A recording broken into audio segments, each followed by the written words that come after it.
And welcome back, everybody, to another episode of ESPDND Presents Stormwatch, the MCDM Kingdoms Warfare game, and the Forgotten Realms. Welcome back, everybody. I am Aaron, or Essie. Hello.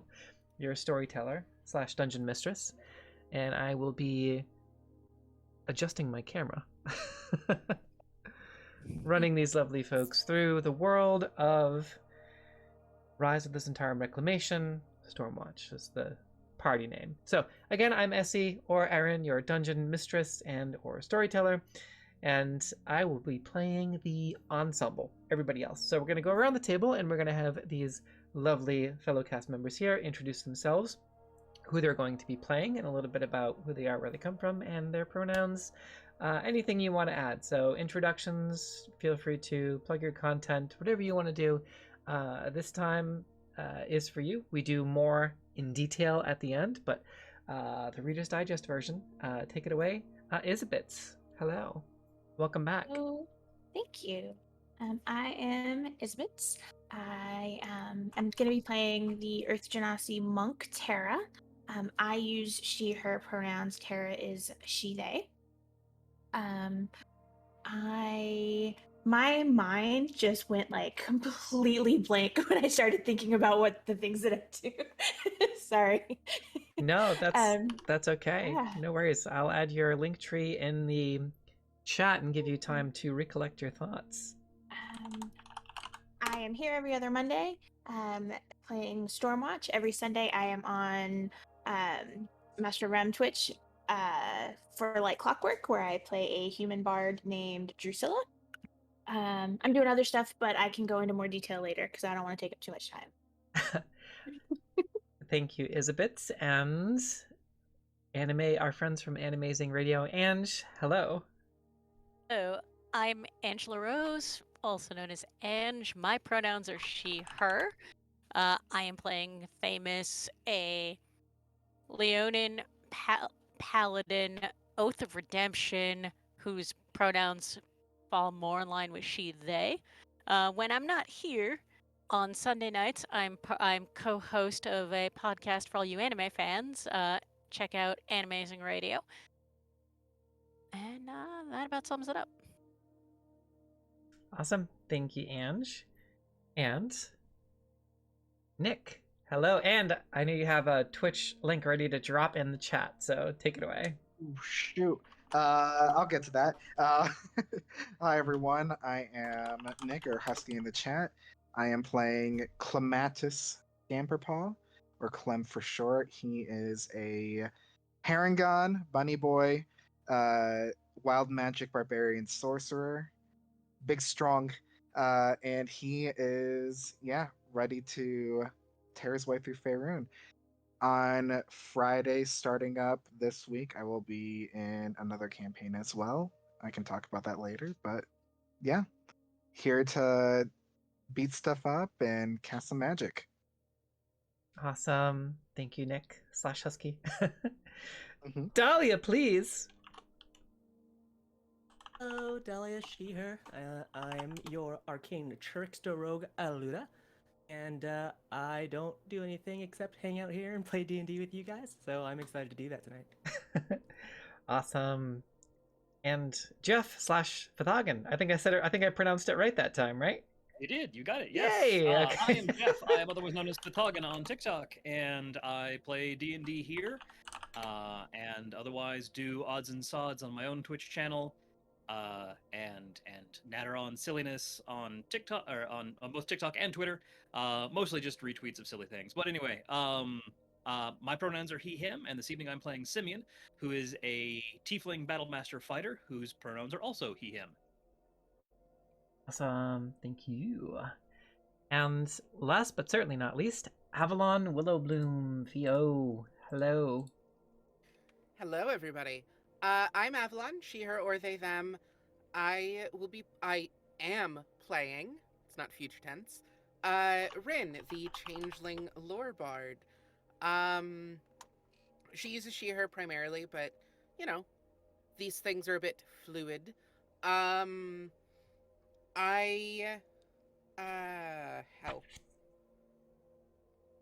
I don't have much of anything to report at the moment, but, you know, I'm here on every other Monday, and yeah, I'm also a part of the Heavens Fire crew when it comes back as well. Yeah, I don't know. I'm sorry. October I'm 8th, unreasonably by the awkward way. because I'm not well. No, that's What? okay. Well, you're just getting over the Backstreet Boys reunion tour flu, so. Sure. I don't know if If we you still like. can't say it, but I know, like, if you said it before, I don't know. But we wish you well, and we hope you feel better. And you look Thanks. better, and you sound better, so that's the good news. So, yeah, and I think there's something going on with the moon, because we're all witches, so I think approaching this new full moon, I think it's doing something to our collective ability to concentrate and maintain focus. At least that's what I read this morning. But also, for everyone else, remember, please push to talk in the meantime if you are not already on push to talk for my lovely cast members. And who would like to give us a recap for DM inspiration, or DM inspiration that you can give to someone else as we jump back into Stormwatch?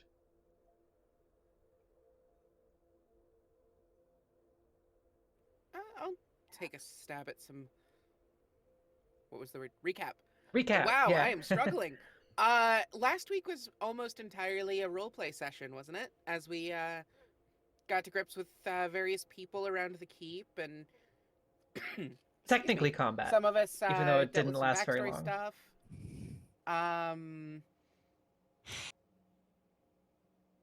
I'm losing it. We also sort of placed points and stuff for our organization via the MCDM Yes. expansion. Add-on, expansion, either or. Bonus content. Let's see if my link works this time. Hey, yep, Kingdoms and Warfare. There it is. System. I'll bring it up on the Subsystem? Roll20 so In everybody any can see case. what we did. You can see what Avalon is talking about here. We reviewed the party sheet, and we allocated our first 8 points. So the size of the Zhentarim organization is starting at 5 because of canon. However, we are allocating the points that it would normally take for an organization to get to that point, one by one and turn by turn. The Hillsfar Alliance is currently at a size of 4. The Zhentarim is currently at a size of 5. But again, rather than start both party sheets off at maximum level, because that kind of takes the fun out of Kingdoms and Warfare, what we did was, again, just what I had said before, just to recap. We took the sheet, and yes, its size is still technically 5, and the power die reflects as much, to throw in a little spice. Same with the Hillsfar Alliance. The enemy is the despotic regime, but again, we're only allocating our development points, of which you get 8 times your level, one by one, because normally you would have 8 at level 1, etc., etc., etc. So what they did was allocate beyond the starting stats, because like any other class or combination in 5th edition, you have starting stats. So the party built upon that after reviewing the party sheet before entering the war room. Sorry, I wanted to plug that and to put this up so people could get a look at what the party sheet actually is. Carry on, Avalon. No, it's cool. So yeah, most of last session was mainly split between managing this sheet and each of us sort of mingling with the people at this banquet. And I know some of us were talking about backstory stuff. Some people were I'm sorry, someone else please take over. It's a rough night, apparently. I've had nights like that. Anybody wanna? We also spent a lot of the evening discussing and meeting all the new NPCs that we're going to be fighting with in the war. Took turns schmoozing with everyone in the war room, and just having a nice dinner. and pre-tactics hangout, I guess. All right, good enough. Well, you can both take DM inspiration. Thank you for trying to power your way through that while still being ill, Avalon. We appreciate you. We see you. And again, hoping that by the end of the week, you'll have made a complete full recovery from the reunion tour. It's already been 1 week. Yes. Well, thank you. And thank you, Dahlia, again, for capping that off. You can both get DM inspiration. If you already have it, you can allocate it to someone else. The most important thing that happened during episode 2, in my opinion, was the party confronting Ashemi. Ashemi, classically, traditionally, has been known as canonically, she was a Harper agent that had infiltrated the Zhentarim and has all kinds of stuff in her stat sheet. Thanks to, let's see if I added this. Secrets of the Zhentarim, maybe? Yeah, so Secrets of the Darkhold, Secrets of the Zhentarim on the DM's Guild. There's stat sheets for all of your favorite, all of my favorite Zhentarim NPCs. And she had a hell of a frickin' background and everything. They really did her justice in 5th edition. Unfortunately, she's still a Harper agent, and we have some other things going on in the background with some strange and mysterious magic items that have yet to be identified. And it's kind of throwing things for a loop because there's a lot of connections that I think people are starting to make, but they're separate but different, and there's some sort of duplicity happening with these ancient magic items that are well known in Faerun. So there's still a little bit of mystery there as to how exactly Lyra Kane, the Archmage of the Sable Accord and the Black Cannon, was able to shed light on Ashemi's true nature, given that she has so much at her disposal to be able to foil any would-be discoveries of her secret identity. She had said that she was granted sight beyond sight from an ancient magic item that is somehow separate than other similarities people have been making with other magic items. There's something strange going on, and again, some sort of duplicity, keeping y'all on your toes, right? Because D&D is so popular now, I know what that is. Not my game. Anyway, we pick up starting in the war room after we had exposed Ashemi, who was able to time stop and teleport away because she also rolled a 20 something high for initiative. Gave a little monologue after time stopping. She time stopped, teleported out, and then gave a monologue through her duplicate. So if you're using the Secret of the Zhentarim Darkhold PDF from the DM's Guild, which I recommend, it's awesome, you can see just how wild Ashemi's stat block is. So she was basically monologuing through her duplicate, which I like to monologue because that's why I play it. That's why I'm the DM. But anyway, after Ashemi had escaped, the party then traveled up to the war room in Darkhold itself and is now meeting with the Zhentarim High Command, and they are going to plan the next steps of their campaign. And it is here where we left off. Now, one thing to keep in mind is that in Kingdoms in Warfare, you have special subclasses or subtypes of your party. And y'all are the Martial Regiment, and you are also a military squadron, of which you have a special ability called the War Room Where It Happens. As a domain action, and this is, I would like everyone to start, because this is still kind of like the tutorial, right? And we have some folks who are watching who might be curious as to how it works, so I really want to highlight the features, because Kingdoms of Warfare is really freaking cool. As a domain action, the Zhentarim, the order of the military squadron of the Martial Regiment, can make an operations test against an opposed domain's communications. On a success, the opposed domain, aka the despotic regime, the xenophobic Hillsfar Alliance, has disadvantage on tests made to increase its communications level for the remainder of intrigue. Now, this particular intrigue goes from here to the Battle of Shadowdale. So you know you have to get from Darkhold to Tilverton to fortify Tilverton, to deal with the Rogues Guild there, try to get them on your side, and then to travel northeast past the Arachnid Woods, the Spider Woods, rendezvous with the Drow of House Dorneve, convince them to lend their entire insurgency operation against the Hillsfar Alliance to your cause, and to add their special units to your units for this final battle. So there will be between 5-ish, maybe 7 turns between now and your first battle. The first of which starts now. Now, because your size is larger than the Hillsfar Alliance, who I think right now is size 3, they're still growing, you take 2 turns before they do. 1 here, and 1 at Tilverton after you rendezvous with the Rogues Guild during the days with which you spend with the Rogues of Tilverton. So you can also use a bonus action from your military regiment, Armament, to arm yourselves. So that's once per intrigue as a domain. No, not Armament. There's a bonus action in here somewhere. Where is it? I think it's up top. For intrigue. Oh yeah, Armament domain is a bonus bonus action. action. It is a bonus action. I just can't read apparently. Okay, yeah. So once per intrigue as a domain bonus action, you may make a DC 15 operations test. On a success, your domain's resolve level cannot be lower than 0 for the remainder of intrigue, which is kind of good. So we're going to go back to the war room here. We had done introductions.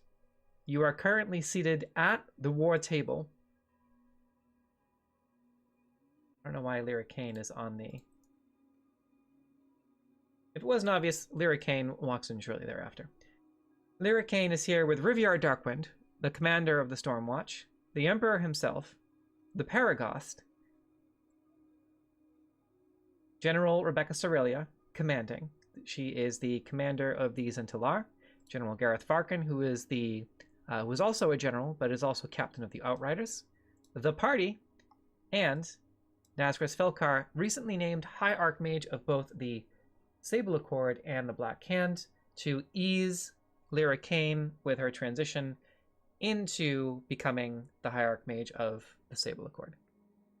You have been invited to sit down at the table of the Emperor, and as you take your seats, he unfurls a map of the Sword Coast. After which the invisible and unseen servants of Darkhold begin to enter and present each of you with a goblet of refreshment. Of which Nazgûl says, "Oh, I love these things. This, I believe, is, I think, in here. Am I correct to assume that this is dessert wine?" And the Emperor just nods in agreement. And Nazgûl says, "Fantastic." And you are all poured a goblet, a silver goblet of port. The Emperor takes I have it. a quick question. Yes. I'm so sorry. Rules question regarding domain actions and bonus actions. Okay. Can Bardic Inspiration apply to one of the tests made as part of a domain action or bonus action? Depends. It falls to the DM's discretion, so it depends on what it is. But that's a Okay. good question. That is a DM discretion, I believe. So, the Emperor stands to attention with the silver goblets in his hand and says, "A toast." And everyone around you just rises to attention. The future. And to the reclamation of our home. Hey. And no, it's not poisoned. It's delicious port wine. So, on the map before you, on the table, there are 2 maps. One of the Sword Coast, another of the Moon Sea. The Emperor begins to speak, but before he does, the doors behind you begin to open. Everyone turns their attention to the south of the room, and you can see 3 individuals walking in with impunity, and everyone around you seeming to relax and be at ease. There are a few eyes of surprise amongst those who are in attendance here in the war room. But beyond that, there is a woman with shoulder-length dark hair covering one eye, which you can see she has an eye patch. A very large woman behind her is standing about 6'3". The woman with the dark hair stands about 5'11", and there is a man, dark-skinned to the right of her, covered in custom armor, sort of leather plates, gauntlets, and gloves reinforced about 3 blades, 3 sort of 2 knives and 1 that looks sort of like a curved dagger that has this faint glow to it, and then throwing knives, about 12 of them, kind of around a bandolier. And as they enter the room, the woman with the dark hair, shoulder length, kind of looks around at all of you, and then back up at the Emperor and at the 2 generals. Everyone kind of still standing at this point around the table. And Nazgris is the first to speak, and he says, I suppose this means you'll want me to teleport you back to Neverwinter, or to Phandalin. And she smiles. I think so, if you wouldn't mind, Nazgris, if it's not too much trouble. And she just kind of walks over to the side of the table here, and does a little bow of deference to the Emperor, who kind of nods back. And he says, Halia Thornton, you are most welcome. Though I did not expect you to attend. I thought you were indisposed in Phandalin. And she says, I didn't want to miss this particular meeting. Dinners and everything like that, not really my style. But I'm here now, and I appreciate Nazgris' willingness to teleport me back in advance. It is much appreciated, old friend. Emperor nods and looks at all of you, and back at Halia and says, Oh, I am Halia Thornton, our dragon of the Neverwinter region. And you are the Stormwatch, yes? Rin raises her glass in a with a grin, just as a sort of nod of affirmation. Yes, we are. Excellent. And she kind of looks down over at Allura and just, hello. Kind of gives you a little smile and a wink, and then looks back at the rest of the table. Rin, nice to meet you. She waves. And she looks over at Clem. And you recognize the man that stands behind her as one of the individuals that had pulled you from Neverwinter when you had first encountered the xenophobia and racism of the Paladins of Purity as they forcibly began to try to expel you from the city. They were able to smuggle you out at the last second before the armed guards came to detain you, being someone so unique. And having Neverwinter, not so much. And with that, Clem will definitely stroll on over and extend a hand to kind of just shake and embrace him, and just a form of recognition and thanks.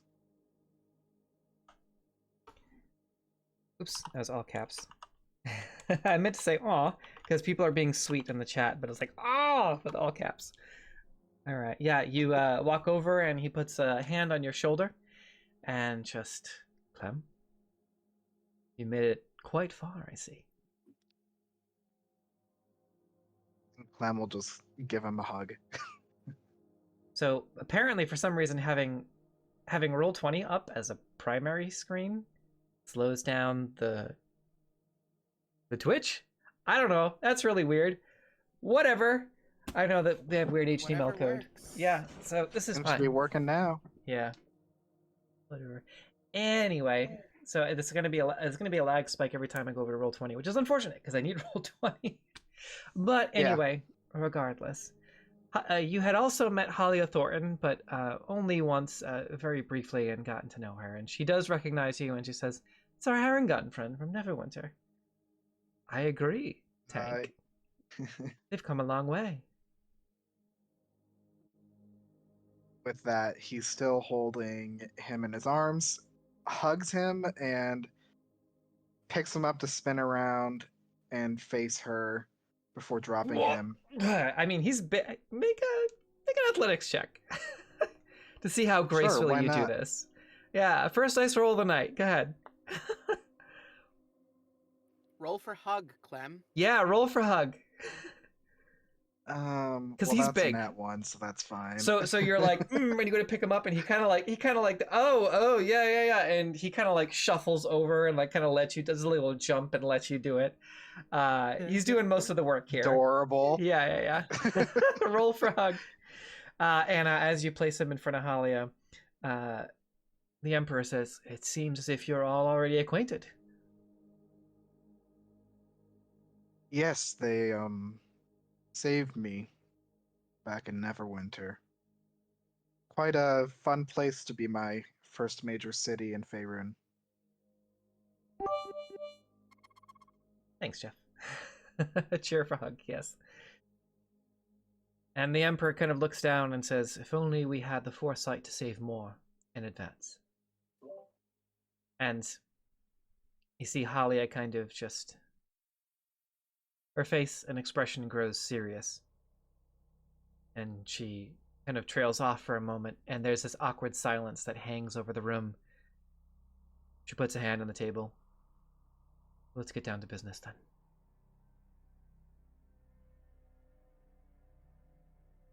And you see Nazgûr's looking over at the Emperor like... The Emperor just gives a little nod. "Let's take a look at what lies before us. First, Halia, would you like to give the report on everything happening with the Black Network and the Sword Coast?" Halia says, "With pleasure." I'm going to bring up a map of the Sword Coast and the north, and we're going to get a lag spike over there, so bear with us. I'm changing screens. A little bit of a lag spike, so... Especially on this map.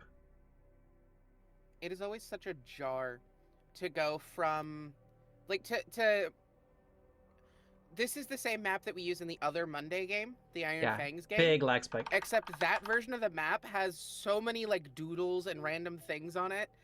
And it's always, like, a little bit of a lurch because I expect all the doodles and random things. Yeah. And they're not there. So. It's probably for the best, given the tone of this campaign. Yeah. But Halia steps forward and looks at all of you, and then looks at the Emperor expectantly, to which the Emperor says, "To be sure, nothing said in this room, in these chambers, leaves these chambers under penalty of the most serious of repercussions. Things that we are about to discuss here, that Halia is about to discuss, are at the very least incriminating. At most, war crimes. Everything that is said here must remain in this room. Is that understood?" Simeon sort of lifts his goblet and you know, yes, silently toasts his accession. As He was going to say, "Aren't they always?" until the war crimes came up, and then he said, "Maybe not." Halia says, "In Baldur's Gate, we have instilled puppets who think that they hold some sway over us. We have outwardly supported Duke Thalamra Vanthampur and her son Amric for some time now. They are working hand in hand with the Emperor's matron and the agents of the Nine Hells. Our Emperor here is the champion of the fallen angel of Elturel. We have been working with Duke Thalamra Vanthampur and her sons to ensure that the Cult of the Dead Three runs rampant in Baldur's Gate, sowing the seeds of discontent amongst those who live there, to which we eventually hope, with Vendetta's help, to exploit as class warfare. Once our friends in Arm, the Athkatlan naval forces, and the remainder of the free companies of Arm work with the Paragost to make their assault as a pincer move from 3 prongs. This will not only keep the forces of the Flaming Fist busy, but it will keep them busy indefinitely as the Cult of the Dead 3, our old enemies, who continue to be our enemies, run rampant. Now, Tarina, our dragon Tarina, or Viper Tarina, up for promotion if she succeeds, is taking over Vendetta's role as our dragon serving in Baldur's Gate. Tarina plans to recruit as many groups as adventurers as it takes into the service of the Zhentarim and the Zhentilar to give us a noble position, the moral high ground, as we will then in turn send these adventurers, acting as a third party, down into the depths of the sewer network to seek out and find evidence of this cult, the very cult that we have supported, the very cult that in turn gave us free passage from Athkatla back to Darkhold with the Zhentilar itself. These 16,000 soldiers would have been inherited every turn if Elturel and Elturgard still stood. But with the fall, prompted by the agents of the Nine Hells and prompted by this cult of the Dead Three that works in conjunction with other cultish forces, all of which are means to an end, to not only sink our largest obstacle into the ground itself, but we will then drop the dagger into the throat of Duke Thalamra Vanthampur and her children. This will clear our name and allow us to then send a group of adventurers that we will take from the prison systems, giving them a chance at redemption. This is the Paragost's idea. Sending them into the bowels of Elturgard itself with guidance from the agents of Zariel, the Emperor's agents, to then restore Elturgard to the surface. And we will be heroes, because both the groups that slay the cults and the cult leaders in Baldur's Gate, the heroes that will liberate Baldur's Gate from the clutches of this fiendish cult run by Duke Thalamra Vanthampur. And by the way, yes, we have more than enough to expose her. It's all been taken care of. Keep your enemies close.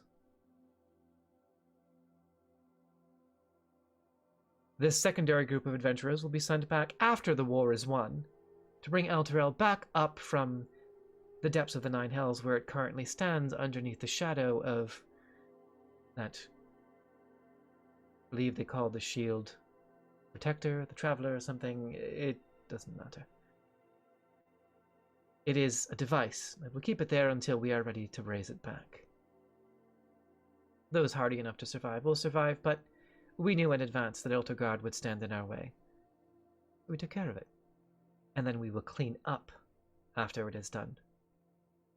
In Waterdeep, she points to Waterdeep, our dragon Matthias Shaw will be fomenting a full-blown insurgency against the Xanathar's Guild and against the Waterdavian military, in an attempt to try and institute martial law within the walls of the city. We have convinced Xanathar that we have stolen his precious goldfish. That in turn has sent him out of the woodwork to send agents against us in the streets, of which we have... They thought they were coming to parley with the Zhentarim, and instead we murdered them. Very obviously and overtly. This sent Xanathar into a frenzy, and he has been unleashing the full might of his guild against our agents, of which we are fully prepared and armed in secret. This will be a full-blown military insurgency unlike anywhere in the Sword Coast has ever seen. In the north, we have secured the allegiances with our friends at the Bregan de Arth. Jarlaxle, Beanre, for a promise of a seat on the High Council, has pledged to offer Luskin a chance at vengeance against Neverwinter.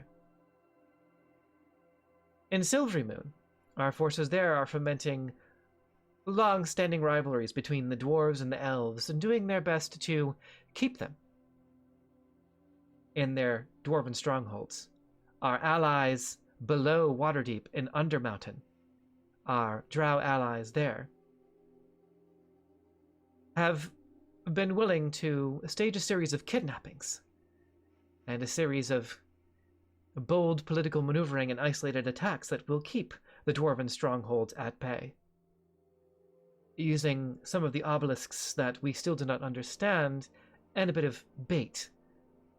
Our friends in the various drow households of Menzoberranzan and below Undermountain have agreed to foment a bit of demonic incursion against the dwarf holds, keeping the dwarf holds busy. In addition to this, the Lady of Silvery Moon has guaranteed neutrality, should we guarantee the safety of her sister. Illustrial Lyriel Silverhand, Laurel Silverhand, sorry, that was the DM. Laurel Silverhand stands as a scapegoat and a beacon of tolerance for what Dagult has done to many, but we must guarantee her safety. We will continue to foment thoughts and propaganda against her, but her safety is guaranteed. This will keep the dwarven strongholds at bay in the north, and you know exactly what she's talking about by dwarven strongholds, Themis. And you know that it is probably a good thing to you, even despite hearing all of these insane revelations, the thing that gives you comfort is that you know that Illustrial Silverhand, the Lady of Silvery Moon, is a good person at heart. And she is seemingly on your side, at least for now. Through a bit of manipulation, sure, but the dwarven strongholds in the north will be kept busy by the drow of Menzoberranzan and the Underdark as they stage these kidnappings and encourage demonic incursions into the dwarven strongholds. Silvery Moon, we have guaranteed the safety of her sister during this insurgency. Though we will spread propaganda that she is the enemy, she is safe. And that you have my word. The insurgency in Waterdeep knows as much as well, and this will escalate. We are fully armed, scrolls and beads of fireball, warehouses full of them. The structural damage of the city is what we aim for. Civilian casualties will be kept to a minimum, but infrastructure and the actual architecture of the city, those buildings that were not up to code anyway, will be targeted as prime spots for these insurgent efforts to take place. In the meantime, we have already framed several Zenithar agents as the main instigators of this event. Through a series of isolated explosions and murders, we've doubled back on them. If anything, Zenithar is too smart for his own good. And anything related to the goldfish seems to send him into a complete rage, making that enormous brain of his all but useless. The goldfish is still safe and sound, but we somehow convinced him that it's a fake. So now he's out for blood. This will keep the Waterdavian military busy, and if we can institute martial law, they will be unable to come to the aid of Neverwinter. This will be a slow burn, and we will gradually increase each month, as Neverwinter does not need to be fortified until we swing west and begin our march through Anarok. The slow burn is of the utmost importance, but our dragon Matthias has assured me that the people of Waterdeep are not involved. He knows every nook and cranny in that city, and I trust him to keep civilian casualties at a minimum. And of course, the Flaming Fist will be kept busy with the Cult of the Dead 3, and Eltergard is gone until we send our Dirty Dozen back to retrieve them. Them being the entirety of the city. And she has sort of a small dagger, like little sort of miniature knife that she's taking from Tank, and she's sticking them into each of these places as she's describing them. So the dwarf holds. Neverwinter. Waterdeep. Baldur's Gate. Silvery Moon. And if all else fails in the north, Thainskira von Brunn and her people are wanton for vengeance against the Lord's Alliance, who has continued to harry and murder them and their tribes. This is the largest Black Ops operation that we have ever undertaken in history. And as to how we will keep the Sword Coast busy, we also have you to thank for bringing the White Dragon Mask into our possession. We are hiring another group of adventurers to uncover what we call the Forge of Spells, a long-lost ancient relic that can forge more of these spell scrolls and items and magic weapons, and we seek to floor the old blade of domination. Dominion, as it's called. A blade of dragon control. This, along with the mask, will ensure us the supplication of the white dragon known as Cryovane in the north. Though the green one still eludes us. She kind of drags her own knife and kind of scrapes through Neverwinter, kind of tearing the map a little bit. Puts it to her cheek. Any questions? That was a lot! This is a lot you just learned. It's like a big deal. First of all, the Emperor is the champion of Zariel. Second of all, they orchestrated the fall of Elturel and Elturgard. Third of all, the people that actually pulled the trigger on the fall of Elturgard, they're going to bring to light as the scapegoats to clear their own hands, and then bring Elturel back on their own time, when they apparently could do it right now. Secondly, they're staging an insurgent that will have civilian casualties in Waterdeep. Third, they are summoning demons with the Drow of Menzoberranzan to assault the Dwarven strongholds, and using propaganda against both Silvery Moon and Waterdeep to kind of play their hand and play on the sympathies of Alestriel Silverhand. Lyriel Silverhand. Alestriel. Lyriel is a character. Alestriel Silverhand and Laurel Silverhand together. That's a lot to take in, but it ensures, from what she's saying, when you think of it, when you really think of it, you're like, God damn, that's fucking brilliant. It's brilliant, but it's brilliant, but it's also a lot to process. It sounds like the kind of thing where if something went wrong, it could fuck up like 6 other things. But I guess that's just how complex plans work. Yep. So voicing, it just reinforces the fact that it's all of the Sword Coast to play for, which is what we're doing. So, voicing, and I'm glad that people who are better at this than I am already have the plans together. Voicing your concerns, but we'll say that something like that was said in character, and Halia responds by saying, "Now the thing about Duke Thalamra van Thampor is she's the most ambitious woman I have ever met, and she believes she is in full control. We simply encouraged her to pull the trigger. We armed and trained these cultists of the Dead Three with collaterals, with our contacts, with the street crews. We didn't do it ourselves. We wouldn't be that stupid. There are several guilds. One is entirely a front, and so is the guild itself.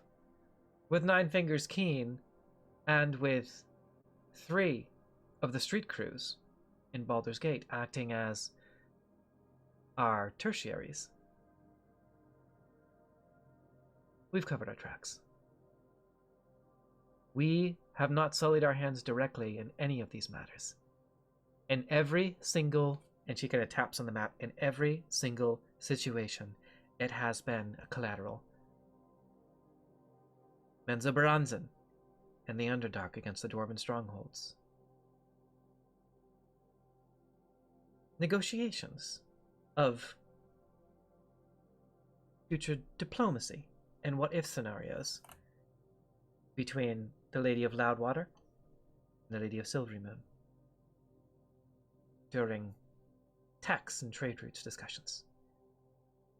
A master of conversation. Lucky to have her on our side. Talking about the Lady of Loudwater.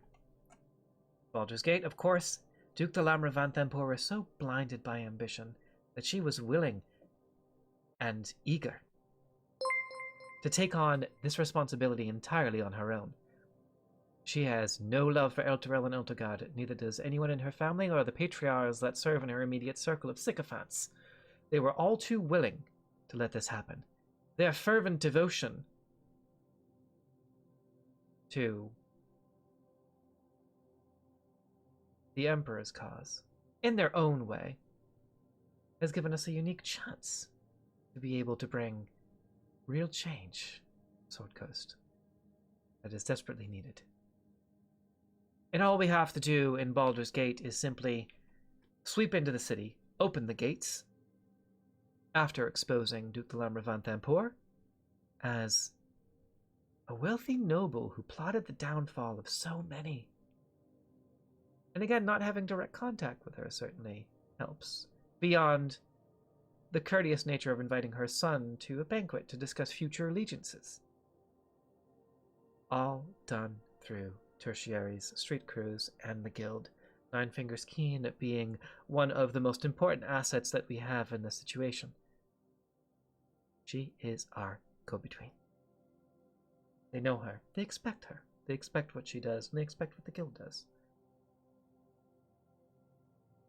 The rest is up to all of you.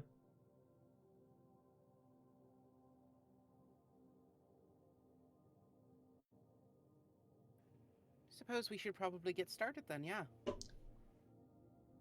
The Emperor just follows up. That is certainly a lot to process, I am aware. If there are any grievances to be aired or anything that I can do differently, now is the time to convey them to Halia while she is here. This is your chance to offer your own input on how things are to proceed in the Sword Coast while we are reclaiming the East in the Moonsea.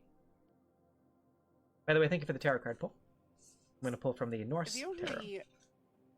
The only point that I Swan. really might have had is something she's already talked on, and that's just minimizing civilian casualties and not causing more pain than we have to. Matthias, this is Halia. Matthias knows the infrastructure of Waterdeep better than anyone. The spots that have been chosen for skirmishes during this slow burn with the Xanathar's Guild are, for all intents and purposes, old, ramshackle, abandoned buildings. And of course, we will do our best to use our contacts in Waterdeep to evacuate any civilians in the meantime or keep civilian casualties at a minimum. There, of course, is unavoidable collateral, but Matthias knows the city like the back of his hand. He spent his whole life there, and it's in every shadow, crack, and crevice in that city. There's And no he knows such it thing better as a than anyone. clean war, and I never expected this to be one. I'm just saying, if we can minimize the casualties, then we have an obligation to do so. We can't agree. really paint ourselves as the good guys if all we do is destroy. Yes, Clem. I didn't realize that raising hand was in character. I was just like waiting for you to talk. My also bad. pulled another tarot card for us. It is the Wunjo, the woman card. So we will, the glare. It's pretty. So this is from our Norse Oracle Tarot, and I have a roll table for that, at least for 10. If we don't have it on there, some of it may be improv, but I have at least 10. We're working on the last 35. Anyway, carry on as I pull that up. Oh, Clem is going to...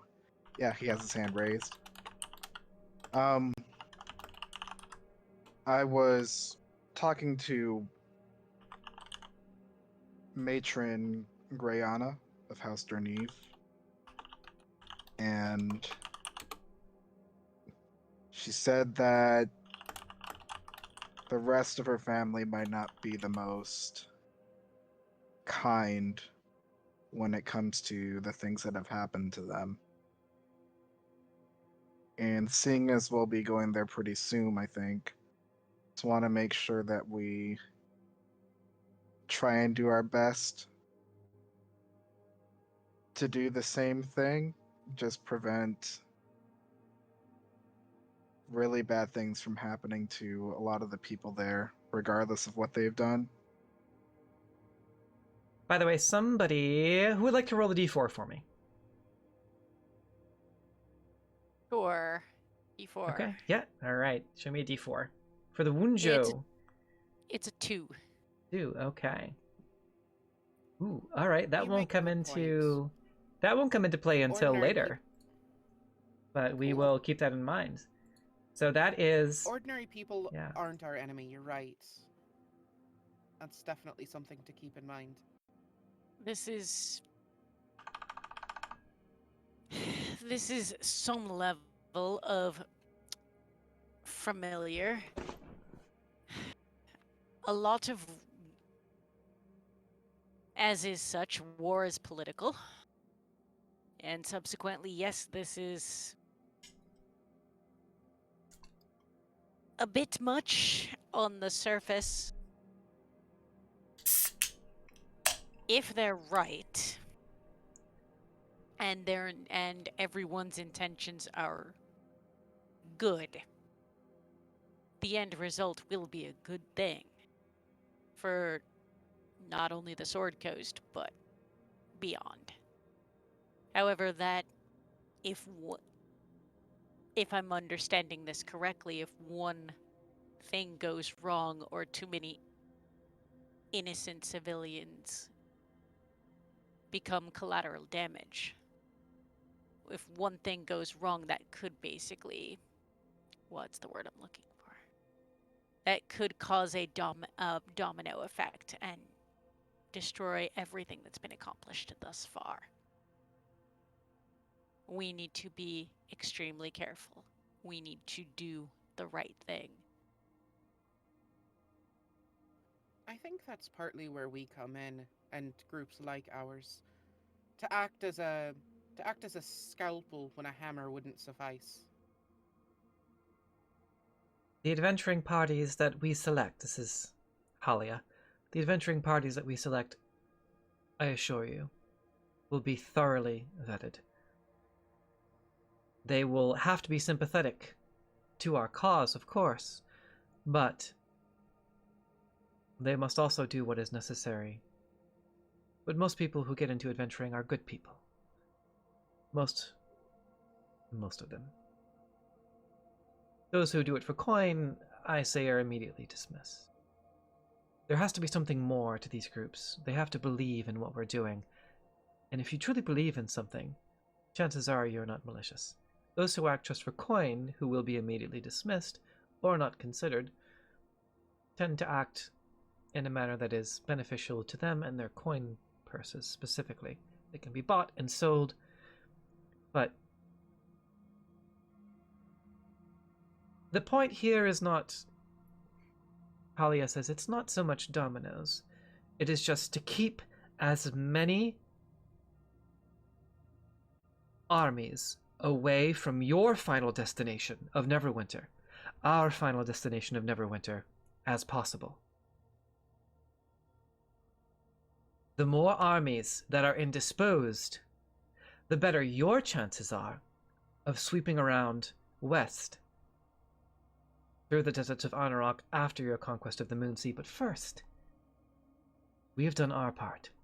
We are doing our part.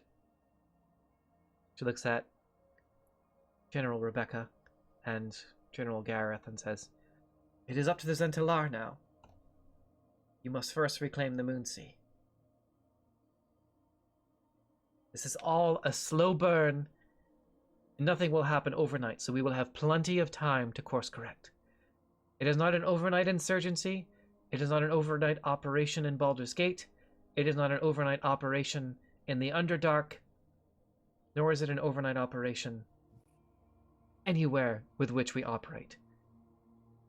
This will take months to realize. Perhaps even the better part of a year.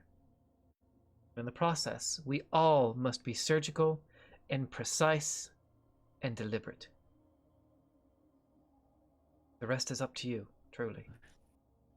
And the Emperor kind of leans forward and says, "I just sat here and told you that I personally condemned thousands of people to death in Elturel, so that this endeavor could succeed.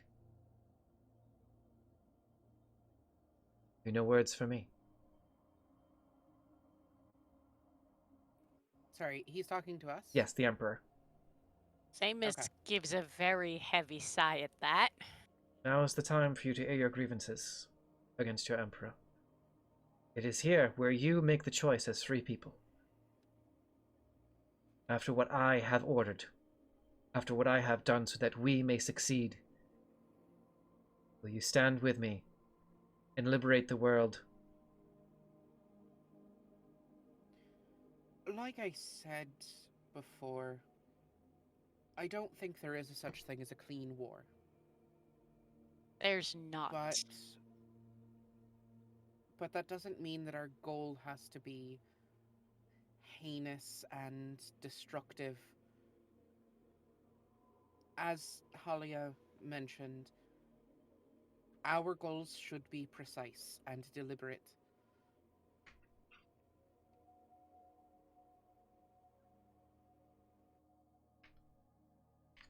Ooh, the next one, by the way, second tarot card pull. Thank you, Nick. It's Man, Money, the Warrior. So, Man, yeah. that's a Clem pull. Yes. Who are our melee fighters here? Clem and Simeon, Terra, Allura, Themis, everyone? Right? No, Rin is a bard. Okay. So, Rin is a bard and prefers not to use weapons at all. Okay, so everyone but Rin, roll a d20 for me. Everyone but Rin, roll This a is d20. initiative. You guys have to fight. I got a No. spicy 5. Spicy 5. All right, next tarot Spicy card. 5. It's funny because we got woman and man. It's not an initiative check. I was Money being and sarcastic. Munjo. It's just a d20. I got a 18. saucy 6. Okay, and Jeff, what did you get? I got a 17. 17. And Themis 18? 18's highest, I believe? Okay, Yes. all right. I So- think. Yep. Okay. So, Themis, can you please write in your notes the Blessing of the Warrior? The next attack roll that you have has advantage. Or at any point, right, if you want to go into more detail, at any point, you can call upon the Blessing of the Warrior to give yourself advantage on any one melee attack roll once. So, a little more detail about that second part, Nice. but we'll give you some flexibility. So, all right. All the while that the Emperor is sort of conversing with Rin, Simeon is just sort of contemplating his glass of port and just sort of nodding along with the Emperor more than he is with Rin, only because he definitely has a mindset that, you know, sometimes you gotta prove you're the big guy. You gotta prove you're the one that needs to be paid attention to, and sometimes that involves pulling aggro by being a jerk. So he's definitely agreeing with the Emperor more than he is with everybody else. The Emperor Themis. continues. Go ahead, sorry, Themis. Themis is going to chime in basically along the lines of as much as I am not happy with the method in which this was done, I understand its necessity. That is the Emperor now. That is appreciated, Themis.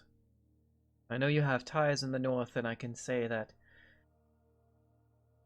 what we hope to accomplish there seems, at the very least, to be favorable for preservation of Silvery Moon. But that chapter Hydrate. has not yet been written. Thank you for the hydrate. Tara kind of chimes in and says, I agree with all of my team members, especially Simeon. War is ugly, and as much as I don't want to go out of my way to hurt innocent people, I understand that sometimes it happens, whether we mean for it to or not. I signed up for this to bring those fuckers down. So whatever we need to do, I'm here to do it. And with the As, knowledge... I'm sorry, I didn't mean to cut you off. And with the knowledge that the Lady of Avernus herself has blessed this mission, that the doings in Eltergard are her doings, that I serve the fallen angel of Avernus, that she blesses this endeavor and seeks you to succeed, because no one should suffer under the yoke of oppression with which they have. Those that claim superiority over us cite the holy gods, the overgod Ao even, in Neverwinter. My matron is more than delighted see that fall in on itself. This is not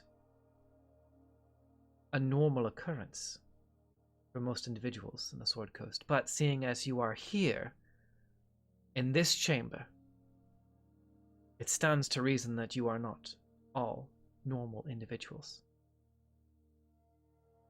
Serve what god you will.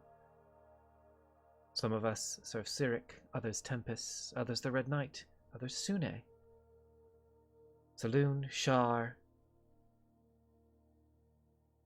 But to open the gates was necessary for my matron to do so. The rest must be a collaboration. All she's doing is holding the gate open. If this latter portion remains amicable to you, we will proceed. I will keep my obligation, as I've always intended to. I just want to make sure that we do not intend to free an empty plot of land. Freedom is only as good as the people. That's all I'm saying. The goal I here... will- Go ahead. Sorry. I will hold my tongue from here. I feel as if I've said everything I need to say. And I will do everything I can to ensure that our goals go well. And I appreciate everyone's input here at this table. And he kind of looks around at all of you. And the blessings of whatever gods you serve go with you, and blessings of Zariel as you enter through the gate and into the fray. And he nods at Halia, who promptly rolls up the map. Neverwinter. Not Neverwinter, of the Sword Coast. Rips because of all the daggers stuck in it. And then she takes them out. Rip. Well, the dagger's out first. Yes. She made such a show of that, and then she had to like take 3 minutes to just like pull out a bunch of daggers from the map Which before she one? could like roll it up. This is why the Cult of the Dragon use miniatures. Yeah. I can't find the can you grab the salt shaker? Also, Velvet, for that first, I'll DM you and let you know what that was, but the first card we're not going to see until a little bit later. So keep in mind for that. If we don't get to it later, I'll DM you, but it should be later tonight. So. As the map of the Moonsea is unveiled, and Halia takes the time to take the daggers out. Just like, sorry, could have, give them back to Tank. Kind of slides them in one by one. The Emperor says, "Last call for concerns about the Sword Coast. Dahlia and Vendetta Chris will be handling this. Our target lies to the east." Puts a finger, an armored gauntlet on top of the Moonsea.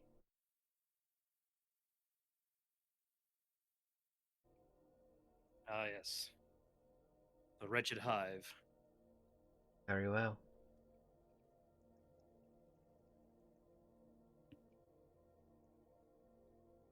We will start, of course, by fortifying Tilverton. Tilverton is an old abandoned city now controlled by, and all this now is specifically relevant to what you are planning in the east.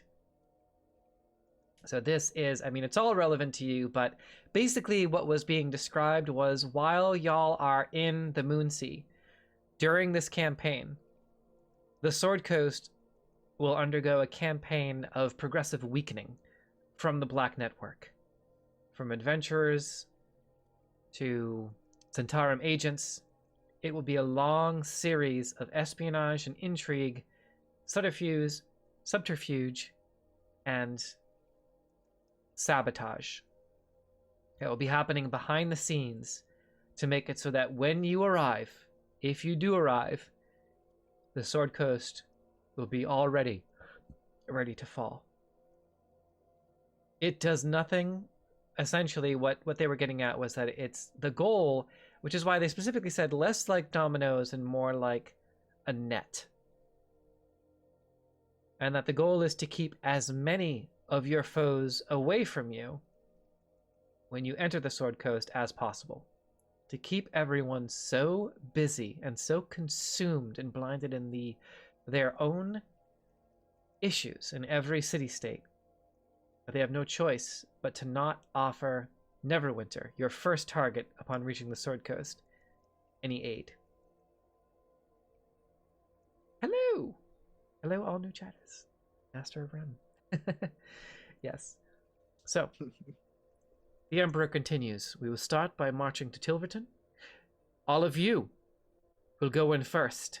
This will be your first official deployment. You are to rendezvous with the rogues of Tilverton. There is old blood there. The rogues of Tilverton once expelled the remnants of the former Zhentilar Empire, but now we seek to occupy them in force. It would behoove us to attempt to seek their aid and allegiance. After all, we will be using their home, their main base of operations, as our central outpost, and the last thing we want is an insurgency of our own. Assassinations, that sort of thing. Cannot be dealing with that as we stage a war in the Moonsea and beyond.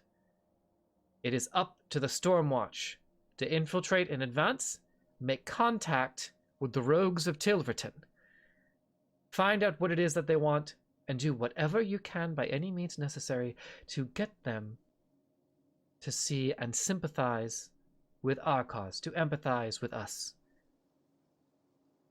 They will probably have an air of superiority, considering that they expelled us after the fall of the former Zhentilar Empire under the leadership of the Church of Bane and Zulchimbrel. That being said, I trust the Stormwatch to do everything in their power to attempt to make this happen. Beyond securing Tilverton, at the very least, we have the blessing of the Harpers, apparently, to do their dirty work for them. We can bypass Cormanthor with ease. They have apparently declared a ceasefire and a truce with us. As terrible as the thing that happened with the Shami is, I am at the very least glad that the people of the Sword Coast see reason. People of Cormia see reason, which is why, to put your minds at ease again, I will make sure that Halia makes damn sure that all civilian casualties are kept to an absolute minimum with the operations happening in the Sword Coast. And I trust our dragon Matthias in his confidence that he knows every inch of Waterdeep to keep the people there safe. What happened in El Terrell already happened, and it could not have been avoided any other way. It was either that, or the operation stalls before it began. Being said, as we push forward, past the Spiderwood, and into the outskirts of the western reaches of Cormanthor into Shadowdale. Brings the gauntleted finger up to Shadowdale. It is here that you will rendezvous with the Drow of House Terneve, join their insurgency against the Red Plumes, sabotage the Shadow Tower, and any defenses that may be in place there. I hear that the Red Plumes are fortifying Shadowdale. The Alliance there is mustering their forces in an attempt to hold us off as we approach. The Drow of House Terneve will guide you as to your sabotage and subterfuge, but you must first convince them that we, and all of you, are worthy allies. This task entirely falls to you, of course, Stormwatch. From there, we travel to Ulash, a small farming town just south of Darkhold Keep. To the east lies Hillsfar, and to the north, Darkhold Keep. Ulash, I hope to present with a bounty of spoils and farming technology, and an offer to fortify that particular town. It is one of the largest towns of humans there. They are, of course, under human law in Hillsfar, but should you be able to convince the people there that we are liberators, that we seek to preserve their interests and fortify their town and provide them with state-of-the-art farming and an infrastructure that will double their output. Simple economics, it is my hope, will prevail here. And if we can convince them to turn on Hillsfar, there are 2 individuals in our dossier which have been targeted for either blackmail or dissolution, desertion. This will be what will be done in Yulash. After securing Yulash, the army will fortify both Yulash and Zhentilar Keep. The ruins of Zhentilar Keep, of which are empty, said to be cursed. Cursed by the ghosts of our fallen soldiers. We will reclaim our ancestral home, fortify it, and then march east to Hillsfar. If we have enough time while we fortify and regroup and prepare our siege engines, if the gods are willing, then all of you will travel to Flan and meet with our beholder there, who believes that he can defeat and overthrow the government of Flan without firing a single arrow or swinging a single sword of our own. This beholder in our employ, who is loyal to the Zhentarim, who always has been, has a master plan with which it is up to you to rendezvous with him there, figure out what this master plan of his is, and if it is indeed possible, then we can liberate Flan, occupy Melvant, and gather all forces to approach Hillsfar. Melvant is ready for us to return. The mistresses of pain there have been preparing for our arrival for some time, and they have their own paladins who will supplement our own forces, securing Melvant and Flan. Several hundred of them, to be exact. And one paladin is worth an entire regiment, if their devotion is fervent enough. I take it no one has a problem with paladins of Leviatar being amongst our ranks. They can be a bit pushy. They can try. I appreciate the humor there. I don't think I've ever met one, so I don't have a problem yet. Nazgul says, it's whips and chains and kink, that sort of thing, but they're very overt about it. Yeah, we met one at dinner. Yes. Or 2 or 3, maybe. Yes. If their promise is to be kept, they have 500 paladins of Leviatar willing and able to secure our northern flank. It could be as simple as shaking a hand. From there, after Flan, after Hillsfar, at Shadowdale, Teshwave is the only remaining fort, and we hope to bring the goblinoids there under our employ. We already have a goblinoid division, of which we will be sending you with Sergeant Vess for negotiations there. I'm sure they have problems of their own, and I have heard rumors of a dragon harassing Teshwave from the Dragonspine Mountains. Perhaps you will be like the heroes of old and slay a dragon in your travels. Out of character question real quick, Essie. Yes. These things that he's laying out, this is like a table of contents for the campaign, right? Something like these that. These are long-term, way out goals. We're not not trying to do all of these real quick. Okay. Yep. I'm just trying to categorize shit in my head, and I'm like, there's a lot. There's a lot of stuff.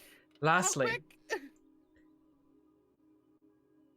the only barrier that prevents us from getting through the deserts of Anorak, as we have already been working with our friends in this Thayan rebellion that we have been supporting, to work with the wizards there, the old remnants of Netheril,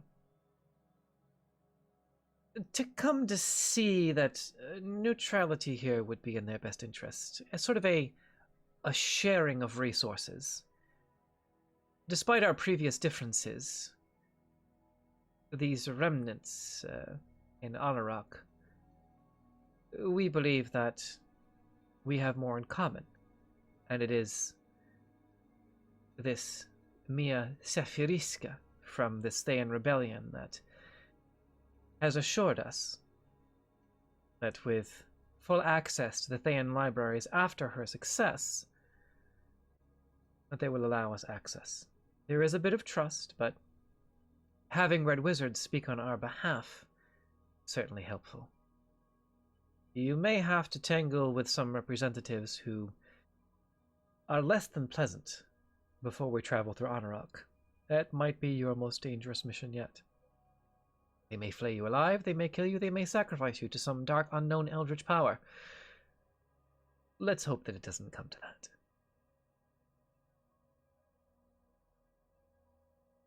This is our plan. Kind of leans back. We will do our best to see it through. Questions?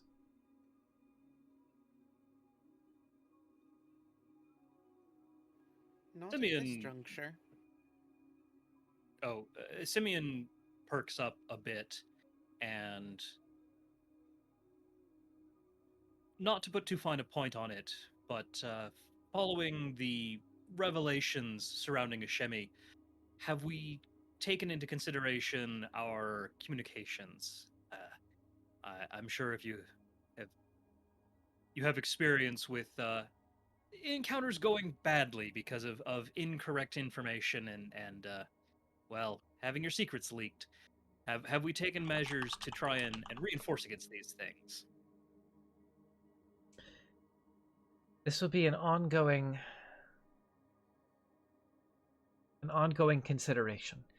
But the Harpers, from what I am told, are hoping we will have success in the Moonsea, but they are hoping we stop there.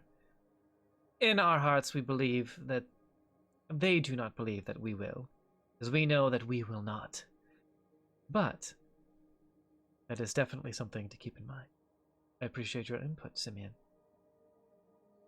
That being said, you can certainly levy or lobby for increasing communications as a domain action during one of our upcoming actions. But at the... I wasn't sure if we were there yet. Yes, but at the conclusion of the briefing, that is where I would like everyone to please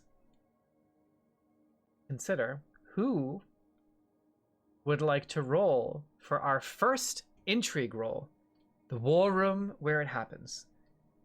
So, that is a perfect segue, thank you, and we will need someone. Simeon, I think you're the first taker, but the Emperor continues. Who believes that they have enough sway or wherewithal or contacts to be able to make a suggestion with which to deploy forces to secure our communications? Do you have anything to add to that, Simeon? I would definitely want to reinforce test messages, basically, to try and send out and confirm that we have the right people in the right place and we don't have any obvious leaks in our communications. It might be worth. So, did we shoring up our own previously employ? communications? Yes. Did we previously employ a code or some other sort of method of hiding messages? They all kind of look at Nazgûl, and Nazgûl says, well, there is an ancient sort of derivative of Thieves' Cant. The Zhentilar has been using Thieves' Cant indefinitely, forever, but there is a more arcane coded form of that which we could implement throughout all of our operations in the East.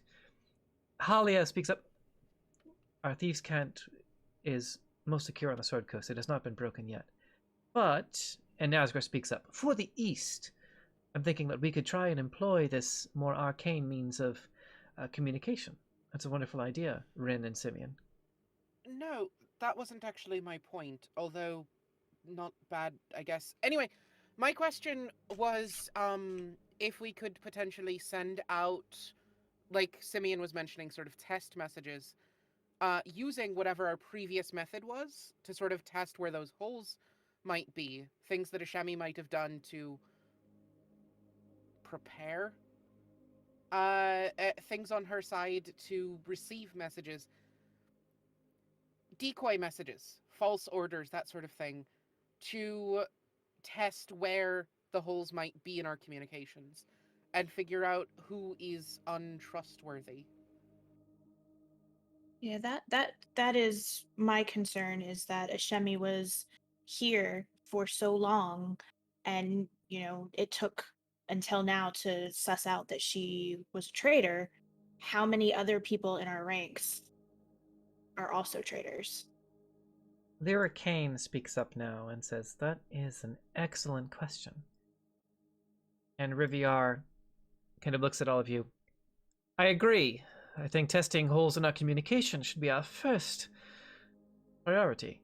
Well said, all of you. Of course. And in the meantime, we can employ that sort of arcane code that... I'm really sorry. What was the guy's name that suggested that? Nazgris. Nazgris, thank you. In the meantime, we can also employ that arcane code that Nazgris mentioned to, do our new stuff.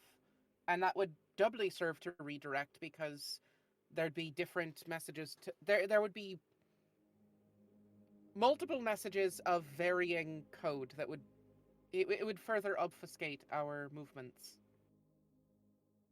But we would also have to limit who has access to the arcane code, because we want to make sure that whoever has it, we trust implicitly. Riviar continues. Well, that will be... Who would like to volunteer to put together a series of messages and work with Nazgris and Lyra Kane to try and make this happen? Definitely. Steven will no, volunteer for thieves that. I can't say I know much more than that. Riviar says, "Well, certainly plenty of takers. So we need to have one person make the roll. So this is going to be an operations test against... I think it will be against the opposed domain's communications. So I think that's about right. Yeah. yeah, so it's not necessarily... It's I'm sure there are Harper agents everywhere, so we're gonna use the despotic regime's sheet for now. We're gonna use the Hillsfar sheet, because that is where you're heading, and all of your operations will be centered in the Moonsea region. So anything that might be relevant and of the utmost importance, as Halia has her own means of handling this on the Sword Coast, is going to be in your Eastern Theater of Operations. So that is going to be, in a technical sense, it's going to be against the despotic regime's sheet, which is the despotic regime of the Hillsfar Alliance, which may or may not include, some rogue harbors. Who knows? But so someone has to make an operations roll. And if you... The thing about Kingdoms in Warfare, though, is if you want to use one of a skill with which you have proficiency in, I may let you use your proficiency bonus based on how well your plan is. So we've got a lot of good ideas, but who wants to actually...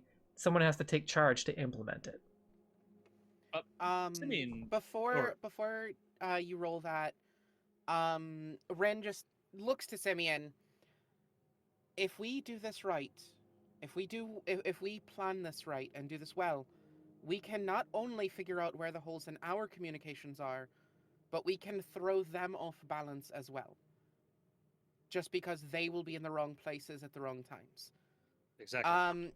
I'm trying to give him some bardic inspiration without just busting out a lute at the fucking war table. And actually, I want to say, whether or not it can apply, with everything is up to happening, you can also roll at advantage, because we have Thieves' Cant and we have other things happening. So there are so many good ideas here, to me, that everyone's idea seems to be amazing. So I'm going to say, with all these great ideas, and with Rin giving everybody inspiration and ideas, and Terra acting as kind of like a cross-referencing the ideas, and Allura and Simeon kind of taking charge on the sort of magical communications there.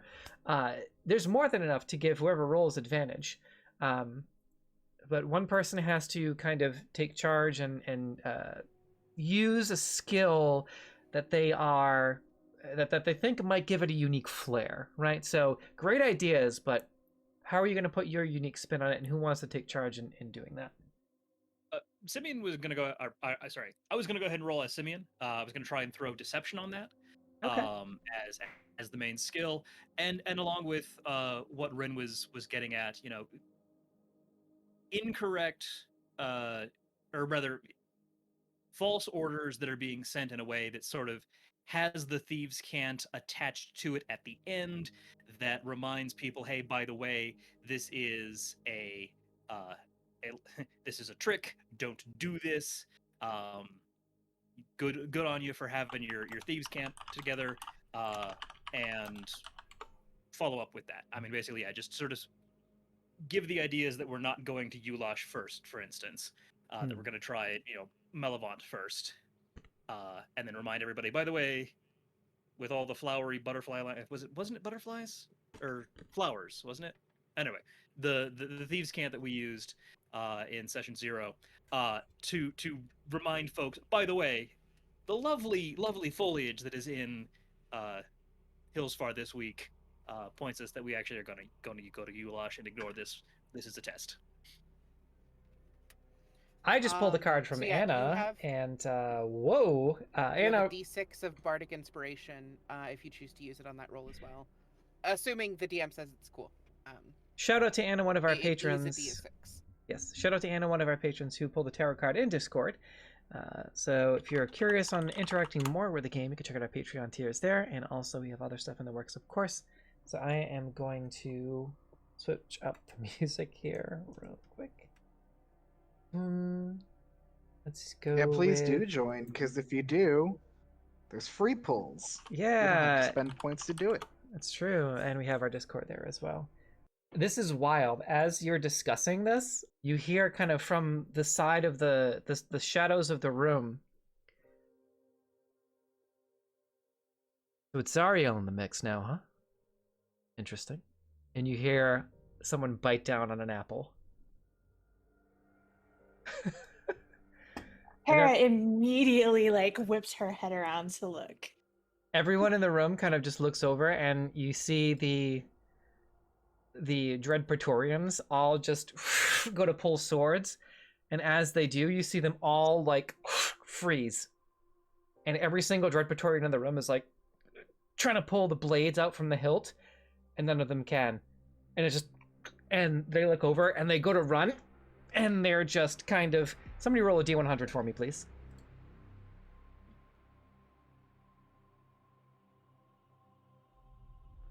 Oh wow, shit's getting real. 50 even? That's what I rolled too. It's a super 50. Unless that's bad, then can we add it together and just make it 100? Yeah, there you go. Is this a high or a low sort of situation? Doesn't matter. We I don't rolled know. exactly in the middle.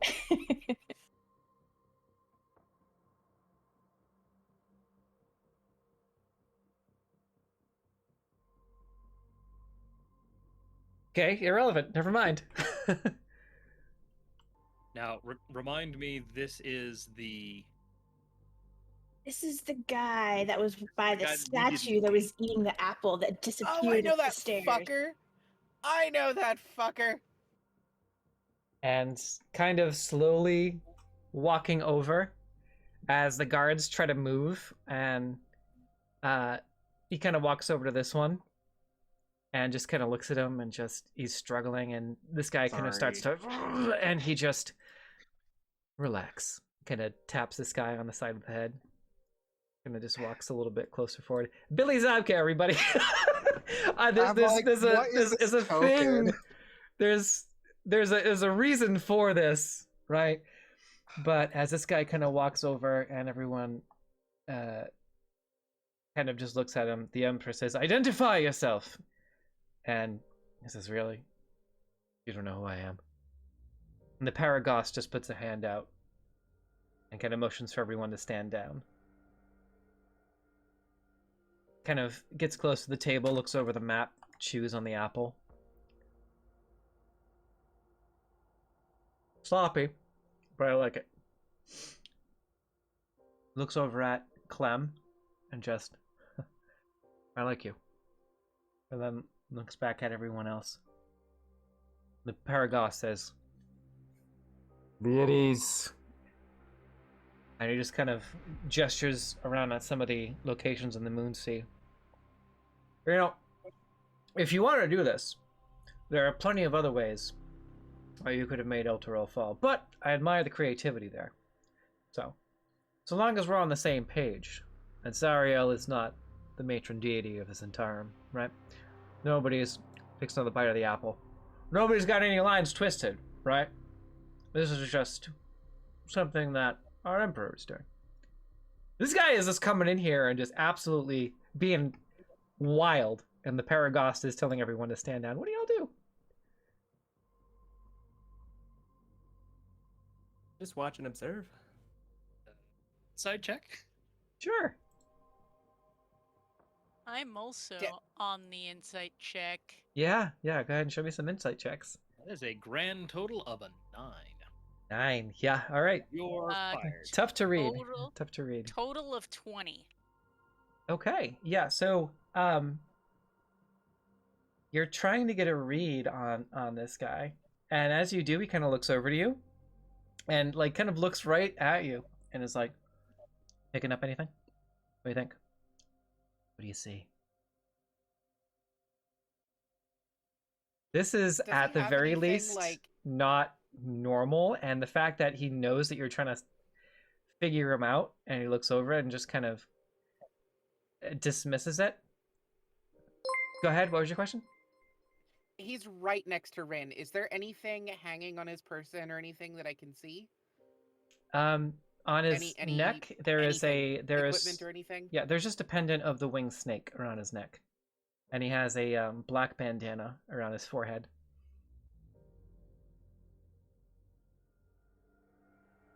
And he's just looks it over and looks at all of you. Yeah, no, it's good enough. Just if you get into trouble, and goes to kind of walk away, just remember to call on me, and not scary lady with wings, right? Does he look familiar? Like, do I recognize his visage at all? Make a history check. Yeah. And as he kind of starts to walk away, kind of chewing on the apple again, he says, "Oh, one more thing.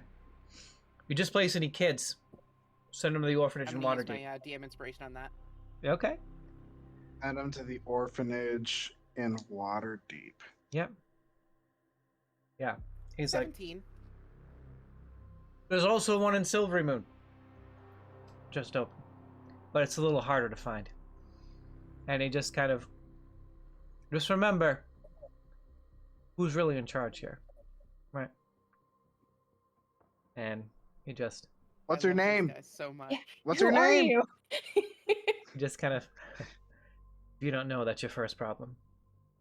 And he kind of just On steps that topic, behind do the pillar. I know? Yeah. Yeah, that's fucking Cyric. And he disappears behind the pillar.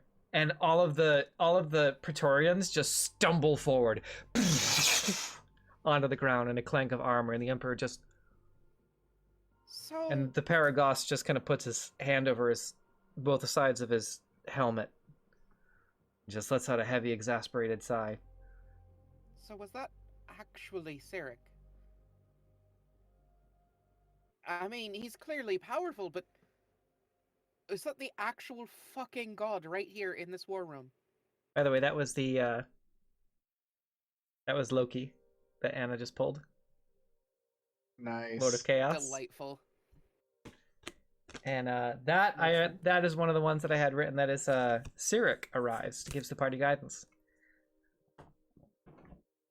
I knew we should have followed him. Tara looks at Clem. And well done, Anna. Yeah, so tarot card system, everybody. So 3 tarot cards. First one was the woman, which we have not on a 2 in the D4. That has not come to fruition yet. That is about a traveler that you will meet on the road. So Velvet letting you know that.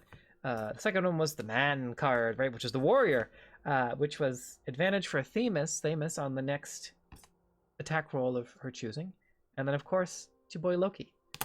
So, which in our roll table translates to Cyric. So, yeah, thanks, everybody. So that is the rest of the war room is at your disposal.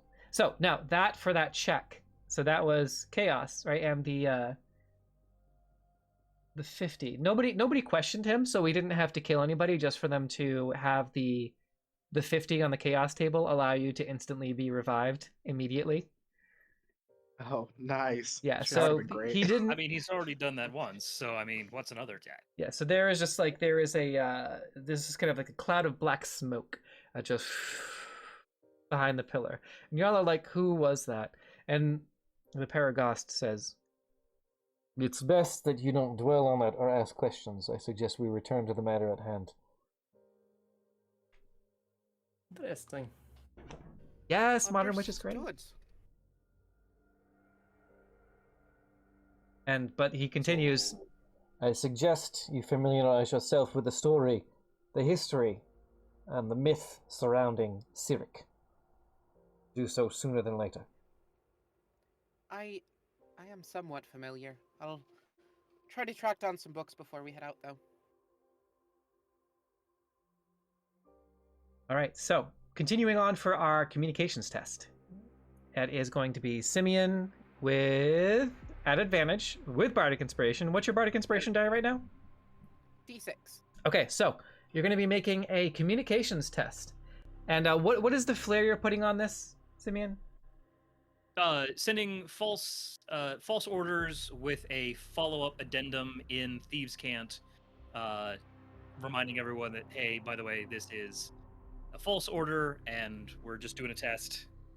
If this had been a proper emergency, the tone would have been followed by an actual instruction. Got it. Small correction. We are 5th level, so that is a D8, not a D6. Got it. It's been a hot minute since I've played a bard. All right, gonna lose connection here first for a little bit as we refresh, so bear with me because I had to switch back to the map.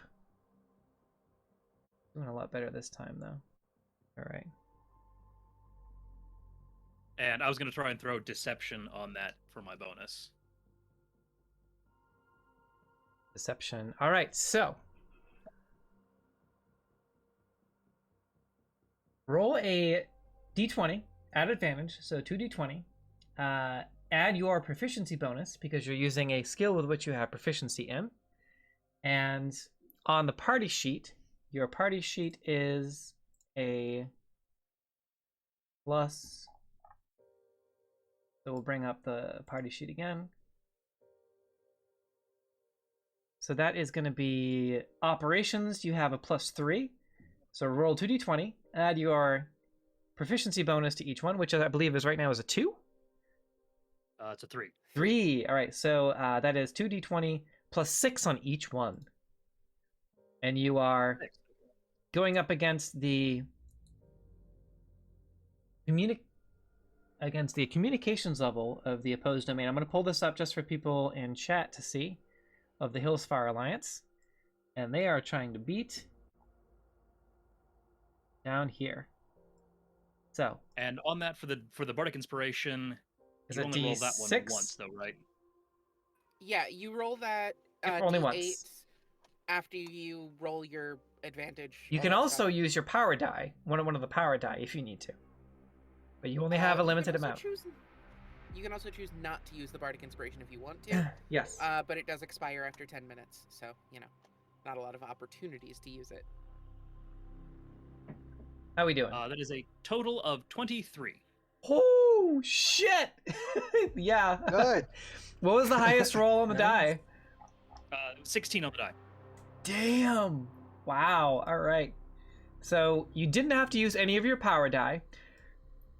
So for anyone who is curious about Kingdoms in Warfare, as a military squadron, which is a subtype of a martial regiment, they have a domain feature that they are using during intrigue called the war room where it happens, because they're actually in a war room, so I felt it would be appropriate here.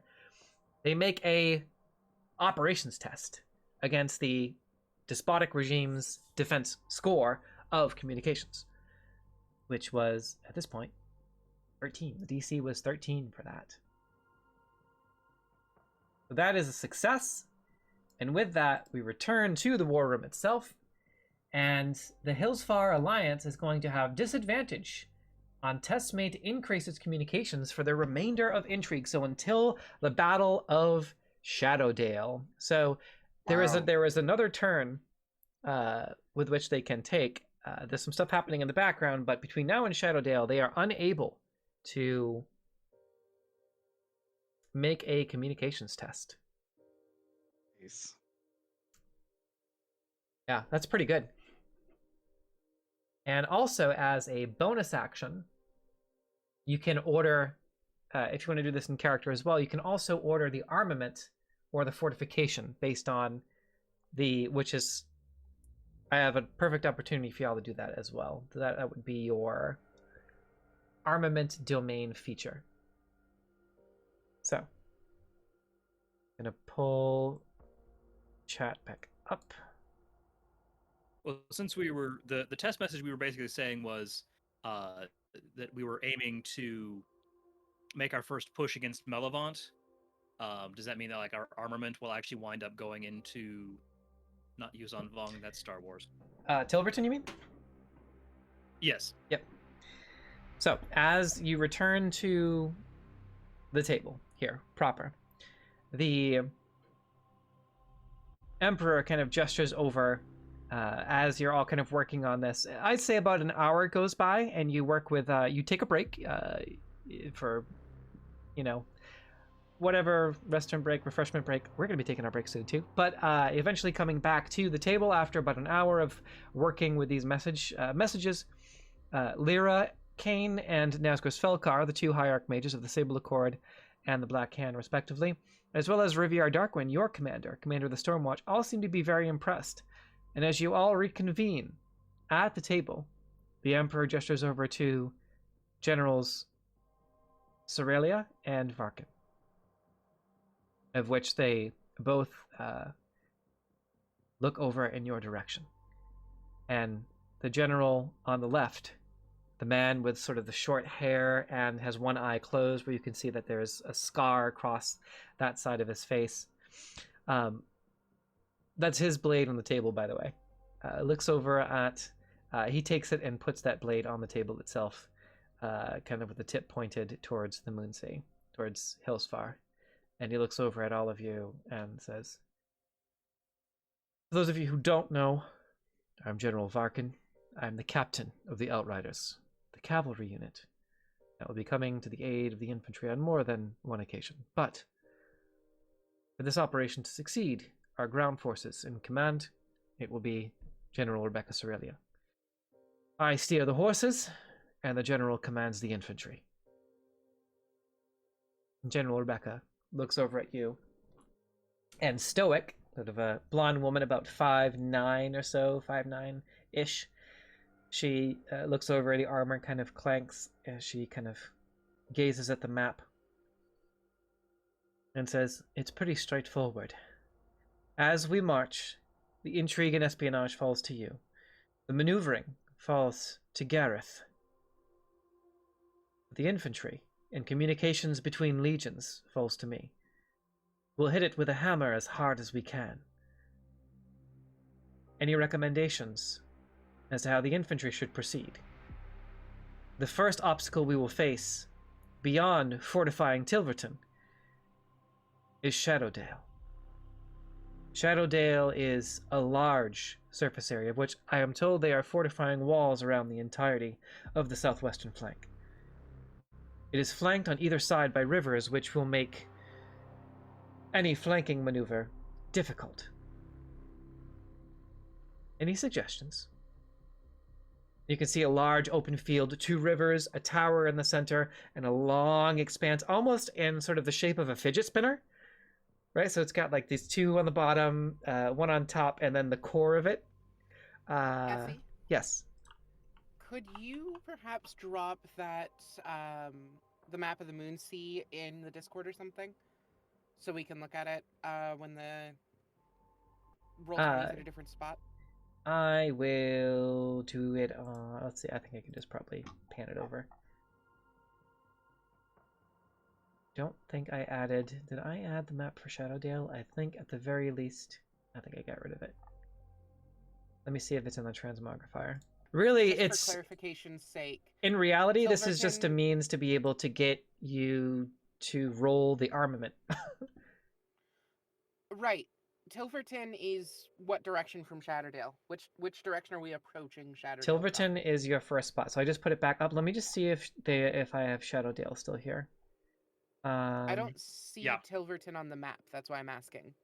Okay. Shadowdale's down here. Tilverton is off the edge of the map down here. And Yep. I can't So click on it it's because it's off the edge. Yeah, it's right on So the it's edge. south?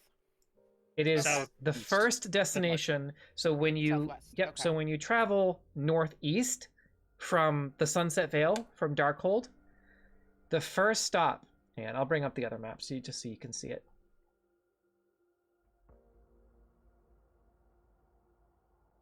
We're gonna get a lot of lag on the other end. I apologize to those in the chat. Bear with us until we can refresh. So if you look, see how y'all are at the Sunset Vale? Right, so there is a road here that is not pictured on this map, right? So to the north, everybody on this map? Yep. Okay, so there is a road here from the Sunset Vale that is not pictured on this map for some reason.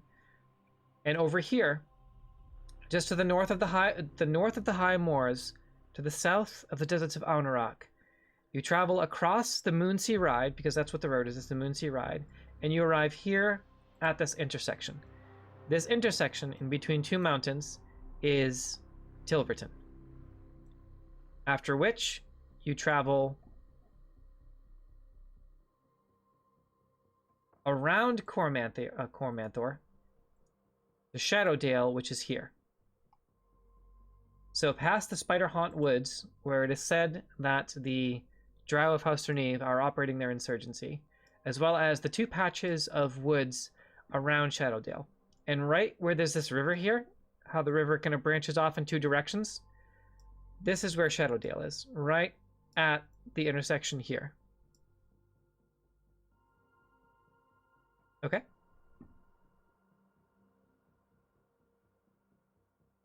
Mapping. Any questions on this map? Because this map basically kills the Twitch stream.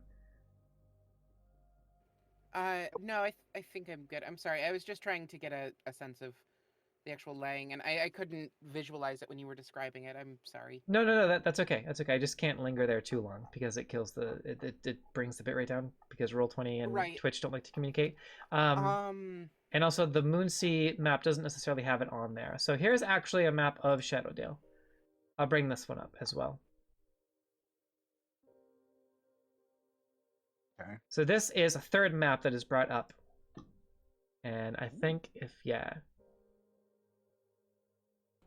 What do I know about Shadowdale as far as like, what kind of town it is? How does it function?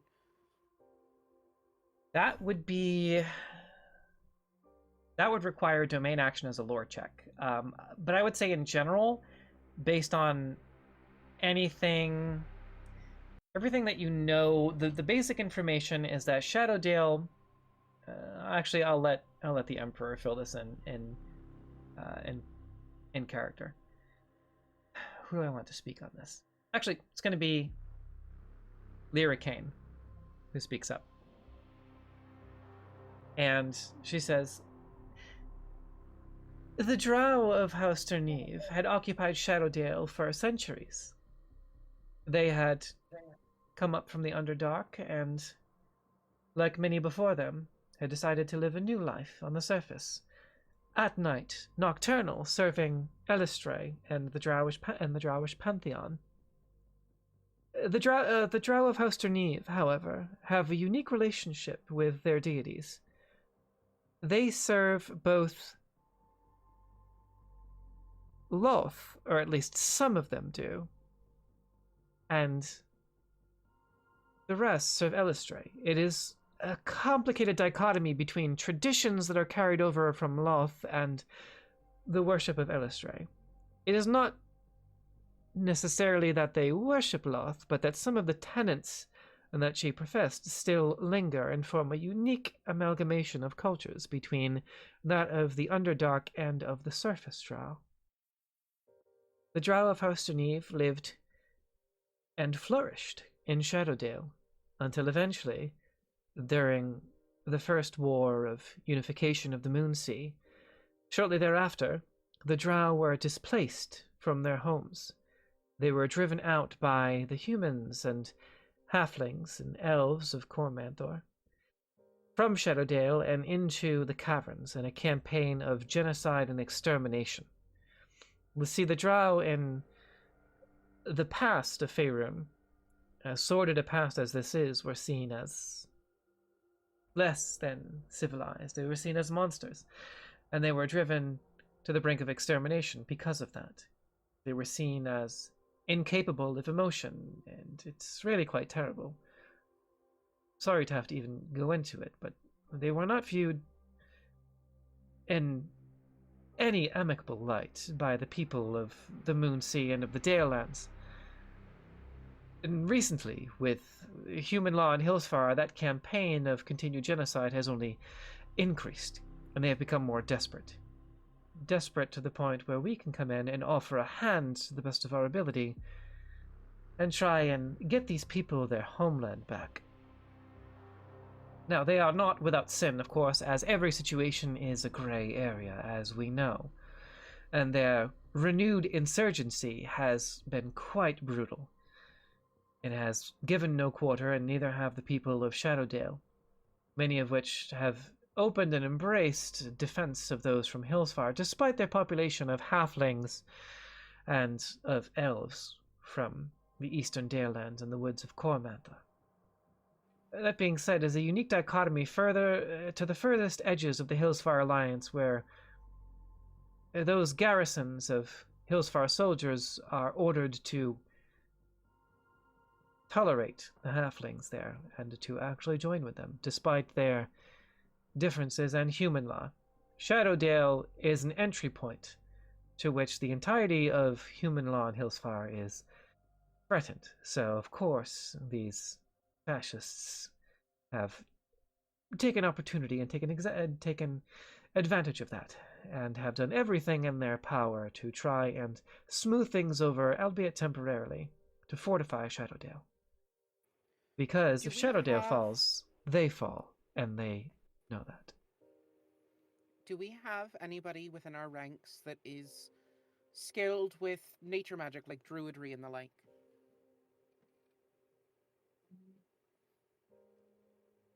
I ask because those rivers that cut through Shadowdale, if we had the capability, we could cause those rivers to flood, and that would be very problematic for their defenses. While not a druid or familiar with druid magic, my experience has made it so that I'm well versed with nature. How could we use this to our advantage? I suppose that depends on That depends on how equipped Shadowdale is to deal with floods. How commonly does it happen?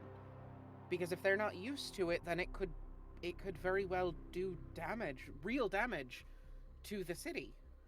Floods can be very destructive. That is true, and we are trying. This is the general now, General Cerelia, the one on the right. We are trying to return this homeland to the Drow, not completely drown it. Right. I may have misunderstood. Are there currently many Drow in the city? There is this long pause, and Lyra Kane speaks up again and says, most of the Drow have been driven out decades ago. Those that remained were either murdered or executed. Those that are captured during this continued insurgence are made an example of in the streets of Shadowdale, in their own former homes, in their own former home. Right, okay. But all of this belongs to them. Of course. Floodwaters will eventually recede. No matter, it's water. But while the flood is happening, it could make movements and fortifications weak or even ruined, depending on exactly what they're doing. It's hard to move an army through water that's waist deep or more. Asgress speaks up and says, I think this would be a good opportunity to table this for a later discussion. I think what the Emperor was asking of the generals is, approaching through Tilverton, what could be a better way that we could, as the military, could best prepare for such a siege? How should we, if we intend to flood parts of Shadowdale, perhaps there was a way to fortify our own soldiers against natural magics or druidic magics. I am told that the Shadow Tower has its own natural magics that can be used against the defenders of Hillsfar. If that's the case, we would need to arm ourselves in perhaps a magical way? And the general says, that's why we have Nazgris. Would anyone like to piggyback off that?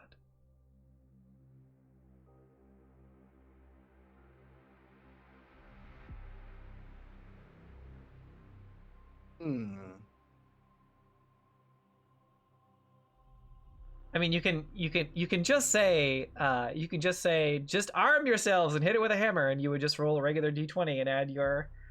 I mean, sure, but what's the the fun in more that? Yeah, you don't the have to. You more don't have to. chaos. Very Clem. It would What, say Like the DC 15 what is operations the test. likelihood of somebody on our side infiltrating and taking out the tower before the rest of the army comes in? Because then if we can take out the tower, whoever's in the tower first, it will make it easier for the rest of the army to come in. I don't Dragon Age know if Origins that's an flashbacks. idea, but that's where my head goes is, if we can get somebody in to take out the people in the tower, then everybody else behind would have an easier time coming in. Lyric Kane says, my first assumption was that they were going to try and send you to do that anyway. Oh, well then yeah. Let me take I was out the gonna tower. say, Then love ambushes and rush tactics. The more chaos, the better. Simi just sort of stretches. Mm-hmm. Who is defending and fortifying Shadowdale? Is it a mercenary group or a standing army or? There's this kind of long pause, and the general says, the entire might of the Hillsfar Alliance. They're congregating around Shadowdale. They plan to make their first stand here.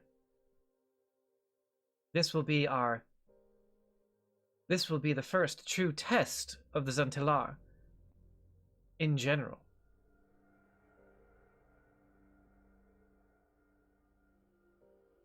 This is where we will have our first battle.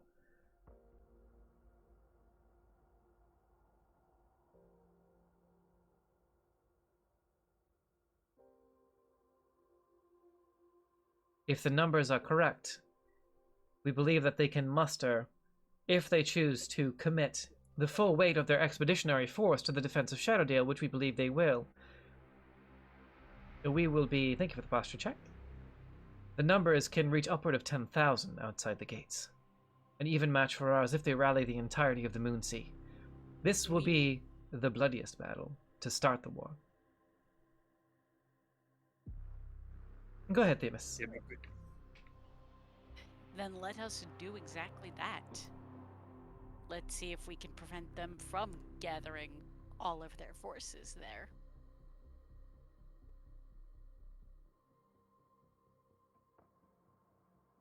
Sounds good to me.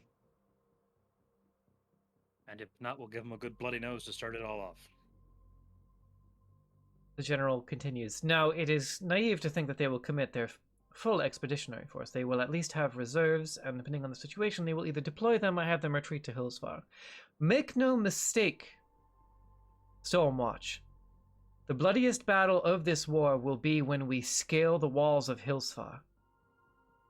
And that will be the most important job that any of you will have. Hillsfar... No pressure, right? Of course not.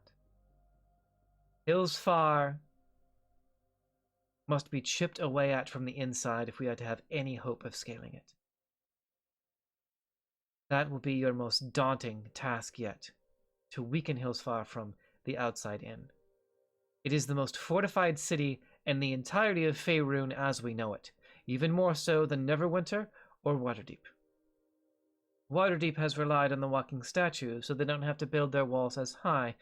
We have contingencies in place to attempt to obtain the Black Staff of Waterdeep, but in the meantime, the most fortified city with the highest walls that has never before been breached is Hillsfar.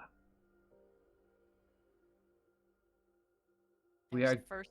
Go ahead. There's a first time for everything. I think I can speak for the entire team when I say we didn't come here to fail. I admire your inspiration, Amos. I think we will make excellent companions fighting side by side on the battlefield together. I'm really sorry that I keep being like, on the map. But on the map, we are coming from that area, like that southern road, by Yes. Ilkert Elven Trees Farm. South, yep, to Like the west, southwest. Okay. Sorry, I'm just trying to look at those locations on the map and, like, think accordingly. Let's see, where's the Moonsea Ride? It's the north ride from the west. You'll be coming in from the west. Okay, cool.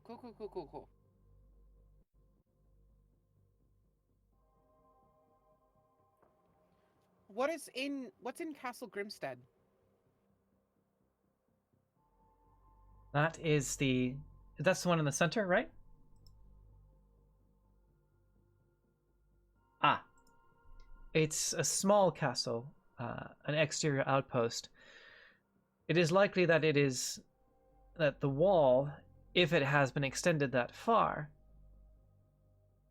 has been extended around that castle. If not, they will abandon it and build the wall around the outskirts of the city, which is more likely, based on their infrastructure. It is an old castle where they used to house the military. This is the general again. The watch used to be stationed there, but these are unprecedented times, and they are being met with the full might of the Zhentilar, the hammer, if you will. Depending on how quickly we move, they may or may not have time to extend the wall around the castle. If they do not, we will occupy it. If they do, they will have an additional fortification with which to contend with. That was actually going to be my point, is that if we can take it, that could be a place to stand, as it were. Okay. That's good to know. What is Cavanalth? Which one's that? I don't know what that symbol is, but it's just north of Castle Grimstead. An old cave, adventuring landmark. Entrance to an old underground network of caves. Gotcha. Could those be used to surreptitiously enter the city? I like the way you think. They could be.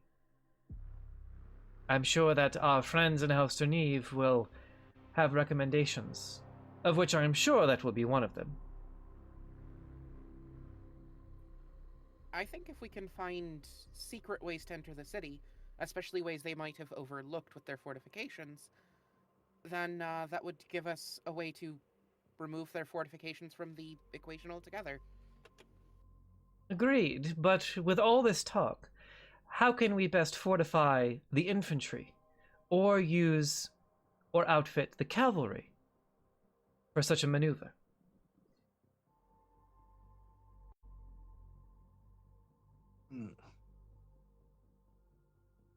What could the cavalry or infantry be supplemented with as we consider the assault on this city?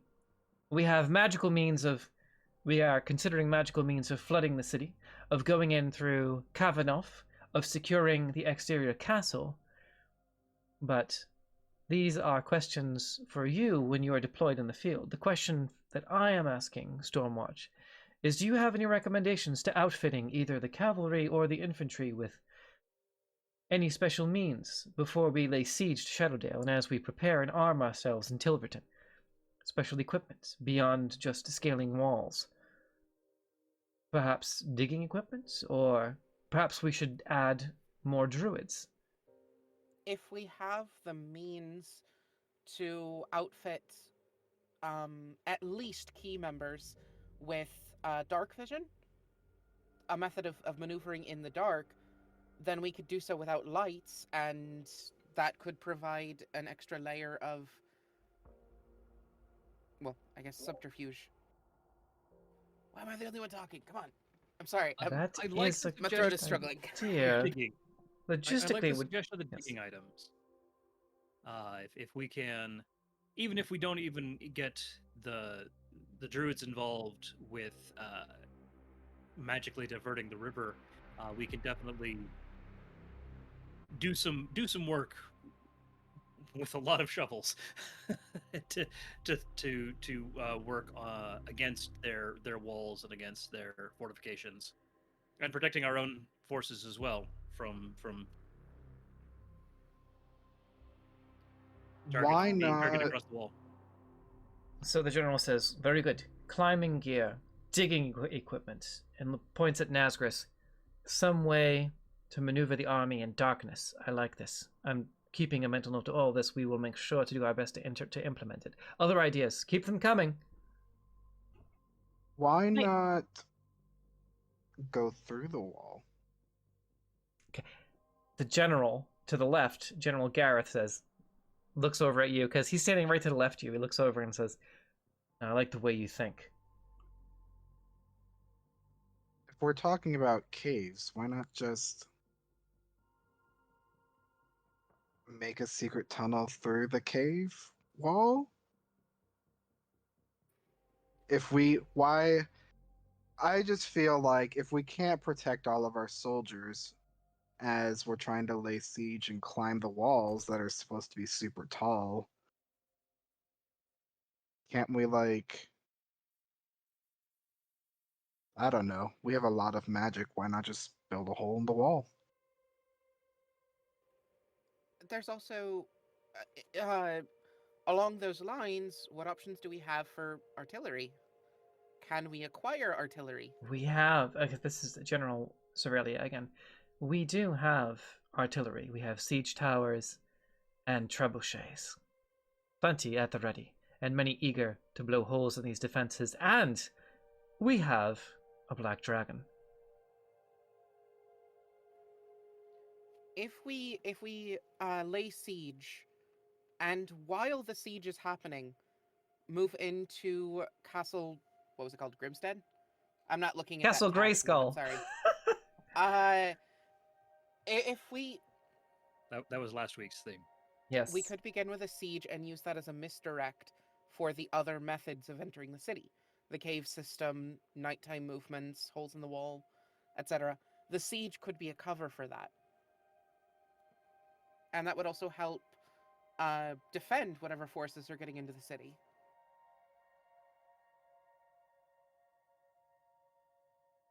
This may be a really dumb idea, and I don't actually know if it's possible. I'm not much of a magic user.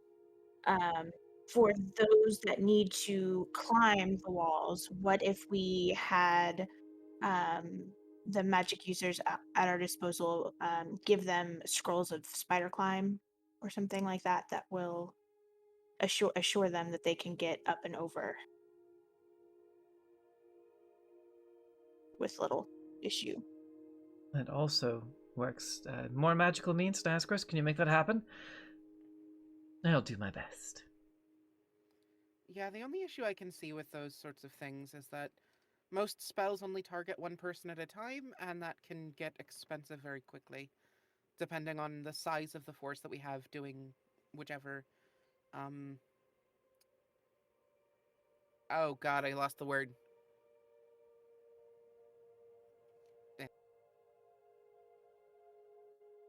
Spells, does he?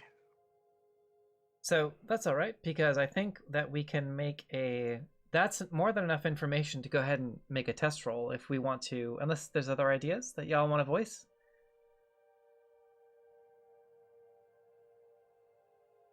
Big ass hole in the wall. That's it. Think we're good. Yeah, I think I've said plenty. I have nothing else to really add at the moment. Okay, all right. So, whoever wants to take the lead on working with drawing up some plans over the next hour or so to implement everything that was discussed, writing them down and sort of itemizing them and seeing how that would work logistically, I would need someone to make an armament check. So this is going back to Kingdoms in Warfare now. So somebody would need to make a DC 15 operations test. Okay. So that would be a. You want to take charge there, Famous, or offer some input? I was one of the ones that got nominated to do so, so I figure why a not? quick question. Can I give the Bardic Inspiration again on this? I'll role play it in. I'm just asking if I can do it first. Yeah, just tell me how you would do that. Okay. As we're all saying this, Ren, Famous, would you like to help take the lead on this? I think you've got more experience than most of us do. I imagine your expertise would be very welcome in this conversation. Indeed. I'm just trying to encourage and offer a D8 of Bardic Inspiration, if the DM will allow it. Indeed, it's nice to see people thinking outside of the traditional box, as you all have been.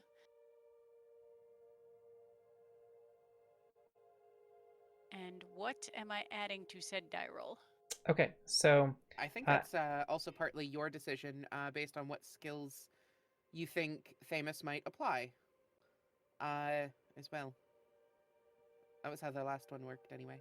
I'm sorry, DM, I cut you off. I didn't mean to do that. Oh, that's all right. Skipping here. Here we go. That's what I'm looking for. All right, get back over here. All right.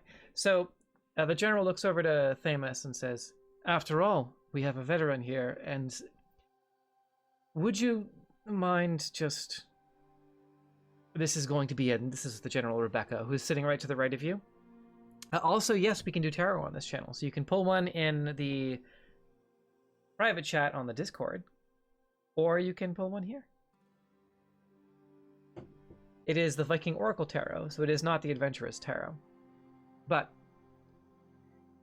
the General Cerelia, turns over to you, Famous. As a veteran, I think I am going to defer to you. This is going to be a logistics nightmare, working with the Black Hand and the Sable Accord and trying to get everything on paper, and we will have to determine what units are going to be best suited to the task of digging through a tunnel, planting alchemical explosive devices, scaling the walls in certain teams, more of the Stormwatch, I think, with Riviar.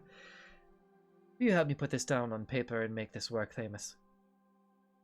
Indeed. Okay, so you can roll... Are you proficient in...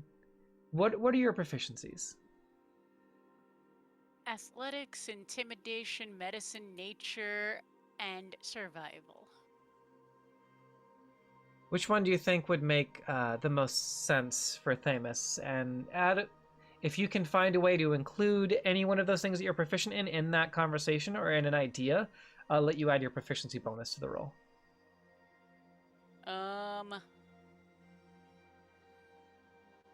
If we're talking, I would argue survival. Yeah, I was thinking that too. Based on the grounds of what we are doing is basically picking the best people for the best jobs. And subsequently, it would have to be a who knows how to do what, and I would say that calls for survival. Okay. General Cerelia says, "Good, I agree." So your operations. I have a quick question. Yes. Ahead of this as well. How widely known is it that we have a dragon? That would be... I ask because if we can keep that under wraps until we are laying siege, would that be the right term here? Until we are attacking Hillsfar, that would give us an edge against Hillsfar if they don't know that we have one. Or if it's nothing but a rumor until then. That If we would be a lore check, because it's really that you would have to call in your intelligence forces while on the ground. So that you would have to use a domain action to make a lore check to see exactly how much they know about the dragon and how to use that. It would give you a benefit one way or another if you succeeded, but you could do that. So you would have to wait on your until your next, because that is directly inferencing what the enemy knows about you, which would be a lore check. Okay. So, Thamus, carry on.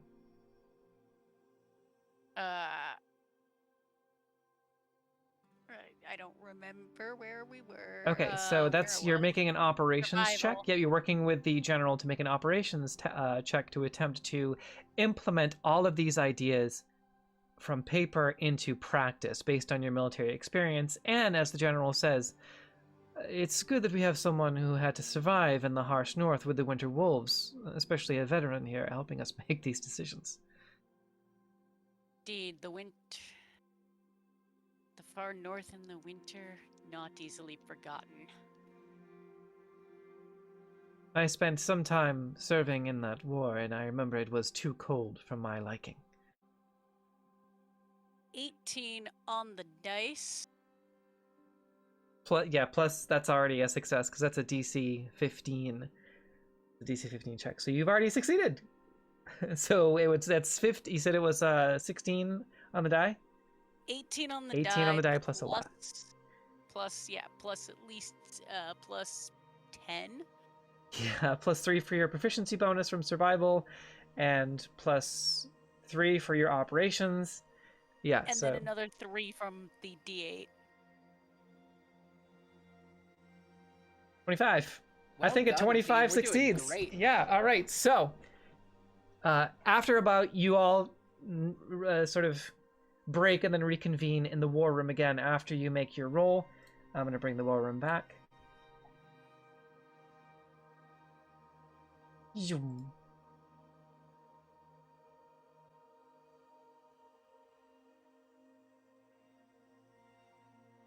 Gonna have to find a way to like temporarily shut down the roll 20s or something. All right. So that is Armament. Once per intrigue, as a domain bonus action, make a DC 15 operations test. On a success, your domain's resolve level cannot be lower than 0 for the remainder of intrigue. So we're going to write that on the party sheet.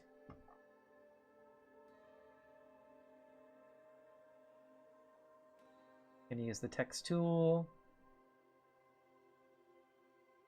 Yeah, we would not be able to play this game on a night other than Monday. So this is Restaurant. We'll go with 40.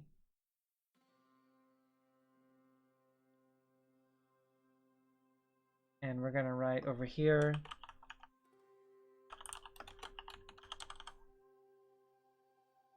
Armament success.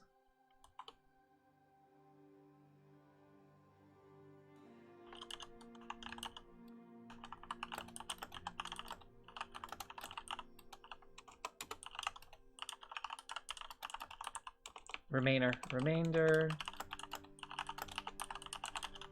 So that's a note for y'all, and it's a little too big. So let's try 22.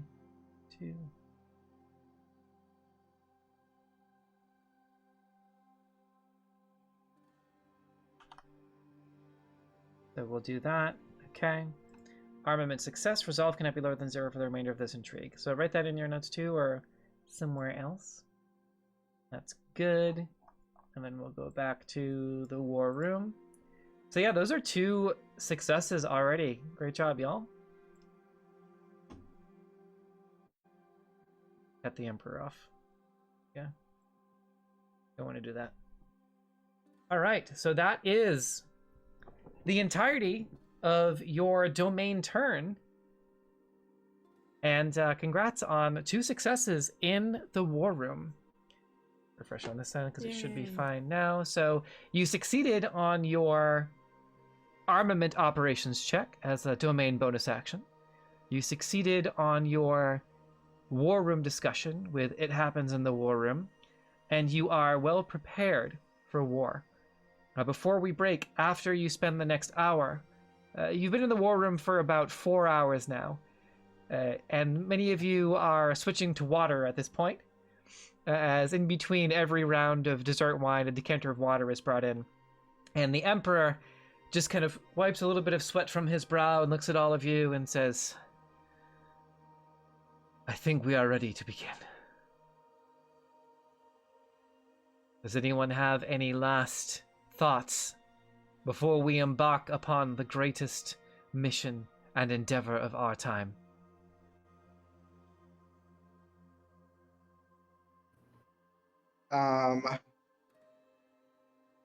Clem has been passing a paper between him and Simeon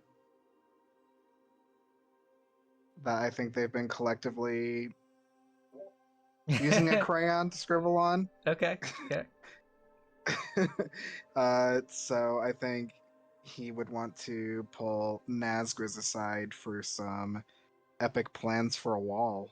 Okay. We'll add that to the list, but in the meantime, the Emperor says, I have much to say. Not that has already been said. You are about to embark upon a journey that will reshape the very world as we know it.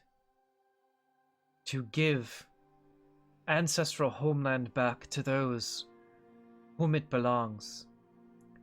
To return an entire displaced people to their homeland. To topple a fascist, xenophobic, tyrant city-state nation who has been sowing terror and tyranny through the Moonsea.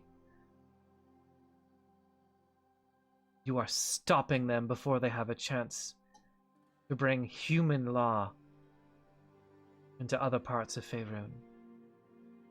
You will be recruiting downtrodden and displaced peoples into a ranks of something that means something to them, giving them a chance to belong, a chance for something to fight for. Despite how we got through the gate, we must not look back, but forward. We must now be the victors. We must now hold this torch aloft and emerge in this world that we have chosen to reshape as nothing but victorious.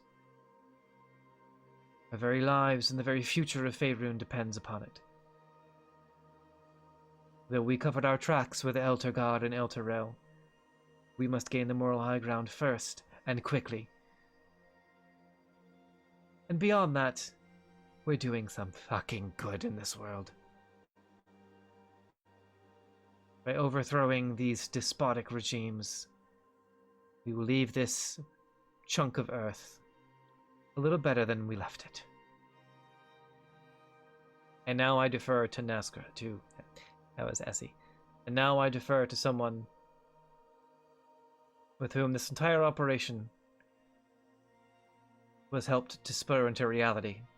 And he looks over at General Gareth, whom you haven't heard much from.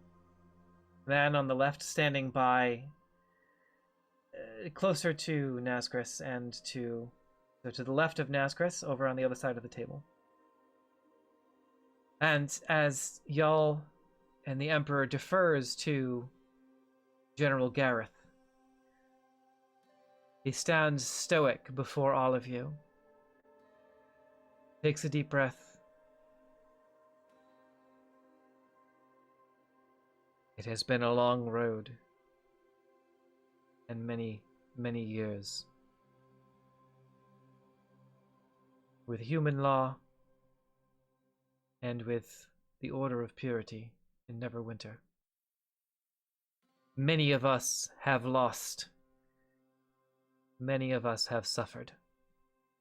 And he kind of leans forward, very intense, eyes full of fire and rage. I will lead this force like fire and thunder and lightning through the Moon Sea with General Cerelia. Hillsfar, Shadowdale, Flan. It is but a trifle for the true battle to come, the true enemy, the final enemy. And when we arrive with a lightning speed from the deserts of Anarok,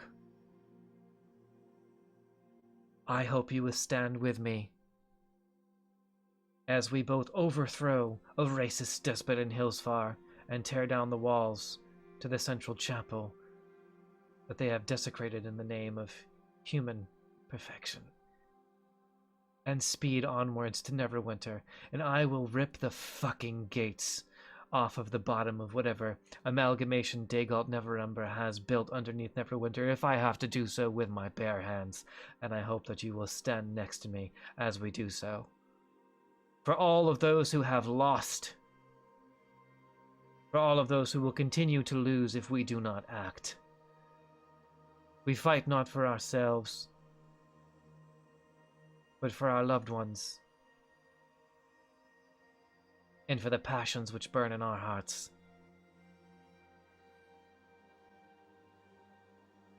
Will you stand with me as we rip the fucking gates off of these despotic regimes and burn it to the ground brick by brick? Yeah. Like brick. Hate gates. And he just kind of Man, fuck them walls. closes his fist and just kind of slams it on the table. Tear it down, burn it down, or rip off the gates. The Zhentilar siblings. He just kind of slams on the table. And the Emperor kind of looks over at it and just kind of nods. Thank you, Gareth. I hereby decree this war council is dismissed. May the gods, may your gods, and may righteousness bless us on this journey. Zhentilar dismissed.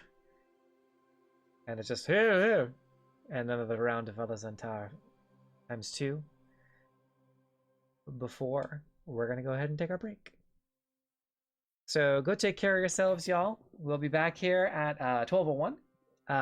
Yep, pee break, bathroom break, snack break, whatever you want to do. And thanks, y'all, for joining with us. I know it got a little intense there. Thank you. And we'll see you back here in 10 minutes. See you soon, everybody. Terribles. I think we're in agreement that we should teleport. I was just saying that travel is useful from a narrative standpoint. Now that you say that, like, Clem would probably want to go on horseback so he could see the sights of the lands. So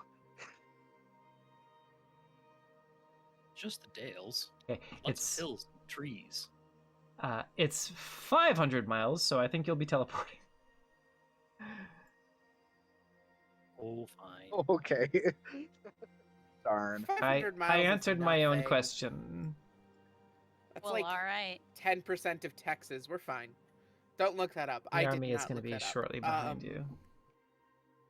Yes, but on foot. Or yeah, horseback.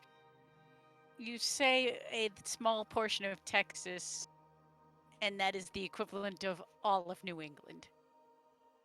Yeah. Basically. Please do not take my remark about Texas as is true, because I don't know if it is. No, but I Sure just it know is. Texas is real big. more to the point, each New England state is very small compared to Texas. Mm-hmm. I'm reminded of a story when I was staying with friends in Boston, and we went to a brunch in Connecticut because it was only a couple hours. Yup. Exactly. I Alright. could drive for 2 hours in any direction and still be in Illinois. I grew up the town I grew up in was so close to the border that that the nearest shopping malls to to my house were actually in New Hampshire, not Massachusetts.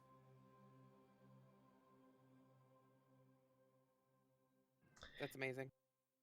Well, in the meantime, But in between time, you make arrangements with Nazgris to teleport you to the outer edges of Tilverton and advance of the military. You prepare one final evening to rest, gather your bearings, and prepare yourselves to march to war. Does anyone have anything else they wish to do in their last night in Darkhold before they depart to war?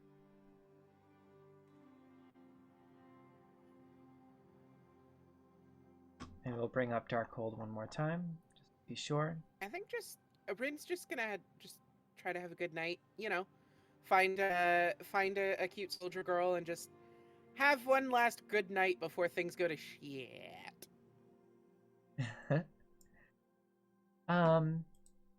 Make a charisma check for me. Just straight charisma? Yeah.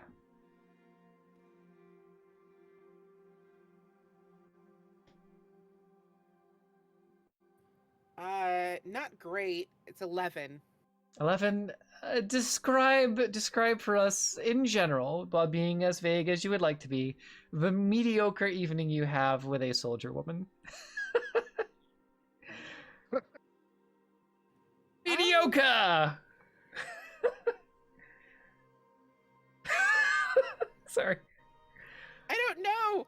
I guess it would just be like an awkward night. Like nothing would really go.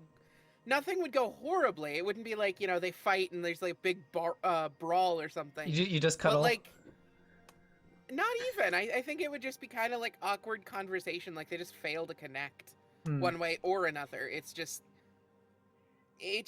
goes poorly. I think because Rin is still processing the wealth of new information, but also just because, you know, stress and anxiety are sky high for everyone.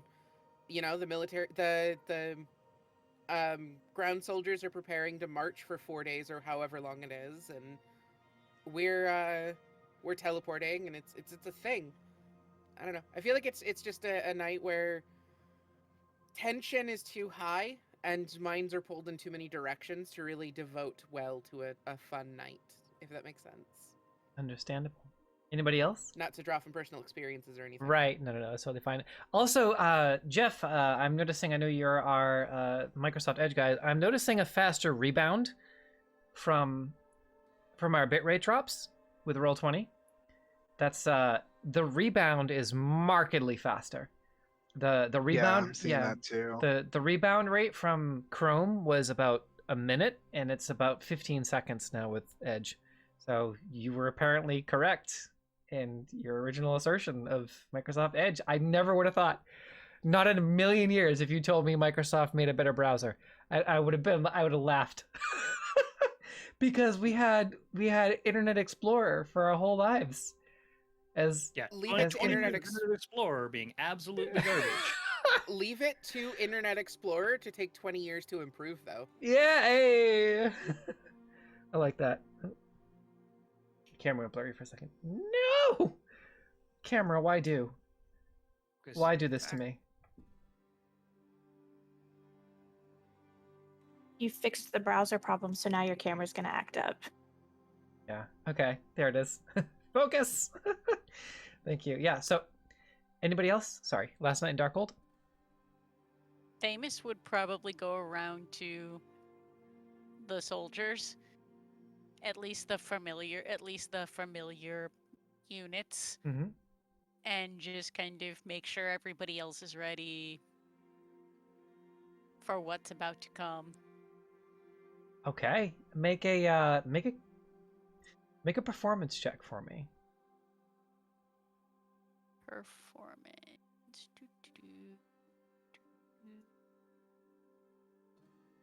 That's a nat 20. Oh shit.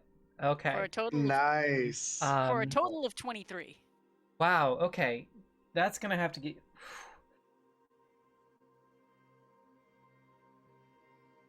the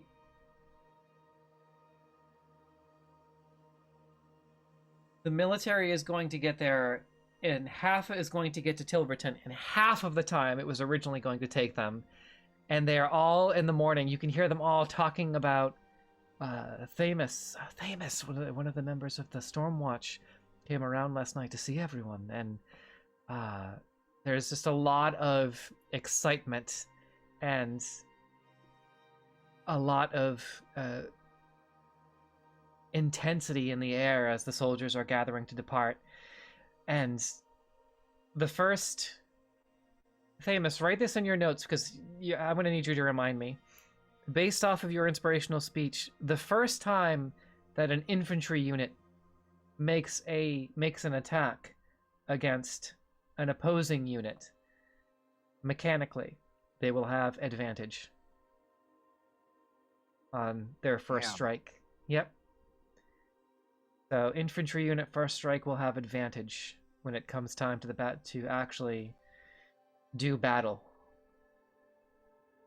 Thanks to your night with the troops. Anyone else? Yeah. Yay for nat 20s at random. Yeah. No, that's pretty good. Tara's just gonna go ahead. Sorry. Nope. Oh. Tara, go. Tara, I'm gonna be really quick. Tara's just gonna go to her room and kind of meditate to get her mind right for what's to come. Okay. All right. I would say make a wisdom check for me. Roll d20 out of your wisdom modifier. Oh dear. You're a monk. Wisdom is supposed to be not too bad. That is a 9. 9. Okay. So you meditate, but there is a lot weighing you down. There's a lot on your mind, and you're just anxious to get going. It's hard for you to actually meditate. Beyond that, you have a somewhat restless night's sleep, but there is no mechanical detriment to that.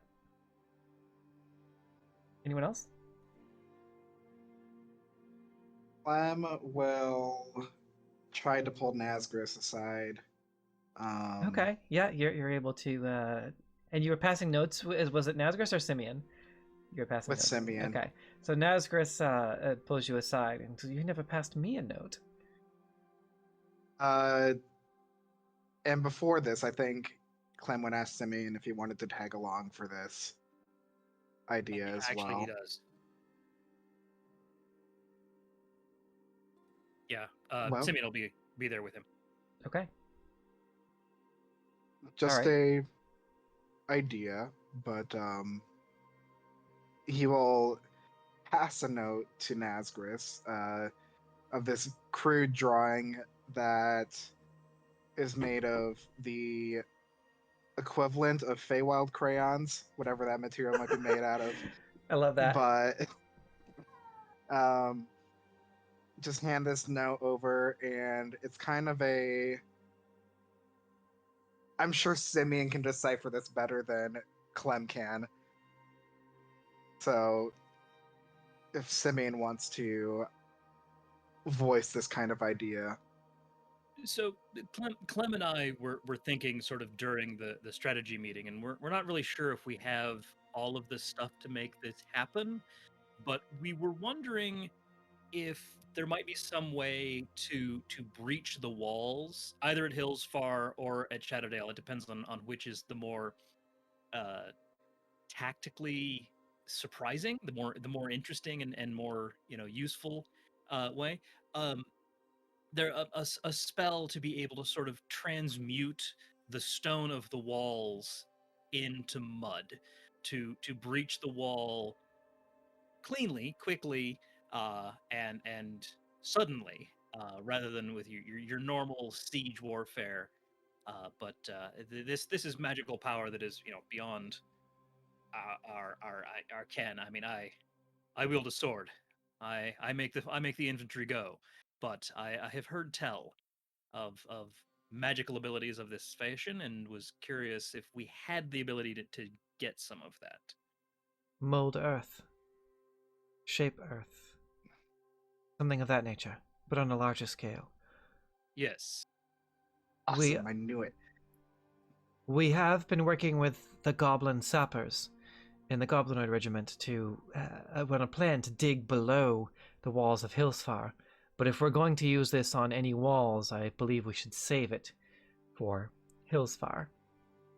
The dragon can easily take care of recently constructed fortifications, but the walls of Hillsfar are reinforced with magic. Now, if we use our own magics, along with the black powder and the alchemy that we have been working on with the Goblin Sappers, we may be able to create an isolated force of magical energy that is so powerful that it overcomes any and all magical wards. I like what you think. Yeah. I like how you think. Sorry. Through the wall. And if you can put us in contact with those sappers, we may be able to sort of pool our resources. Mm-hmm. We will make sure that I've heard of trinkets and fantastic creations by some of the tinkering folk. Who knows what we can come up with? there will be plenty of time to do that. I believe the best time, so we don't reveal our cards too soon, given that we are still currently testing and probing our communications for any holes in our networks. Oh, yeah. Once we reach Zhentilar Keep and Ulash, a smaller village as well, Asha Benford. But once we clear the villages, reclaim Zhentilar Keep, and rendezvous to attack Hillsfar, that would be the time to bring this up again.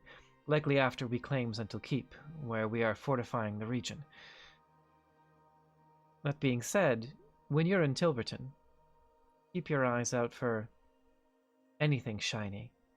It used to be a city of Gond, a city of artifice and magnificence. I'm particularly looking for anything related to nimble rights, if you happen to come across anything of that nature. Anything else is yours to claim. Oh, and there are darker secrets at work amongst the priests of Gond that were active in Tilverton. If you find anything alchemical, sinister, anything, they called it Dragon's Breath.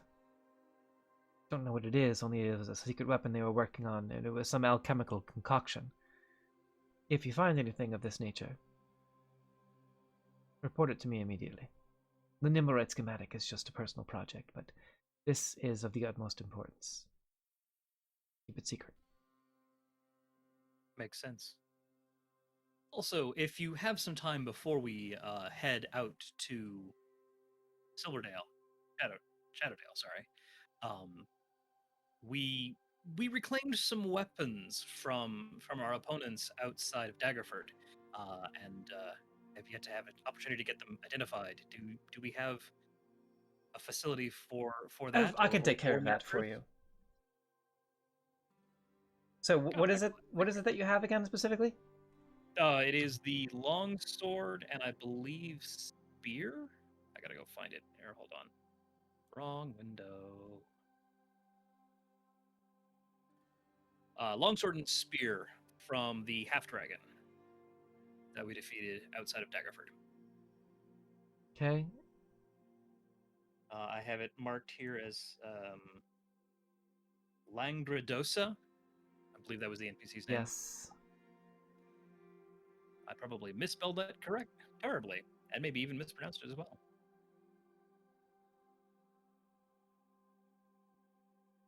But figured that Nazgris was the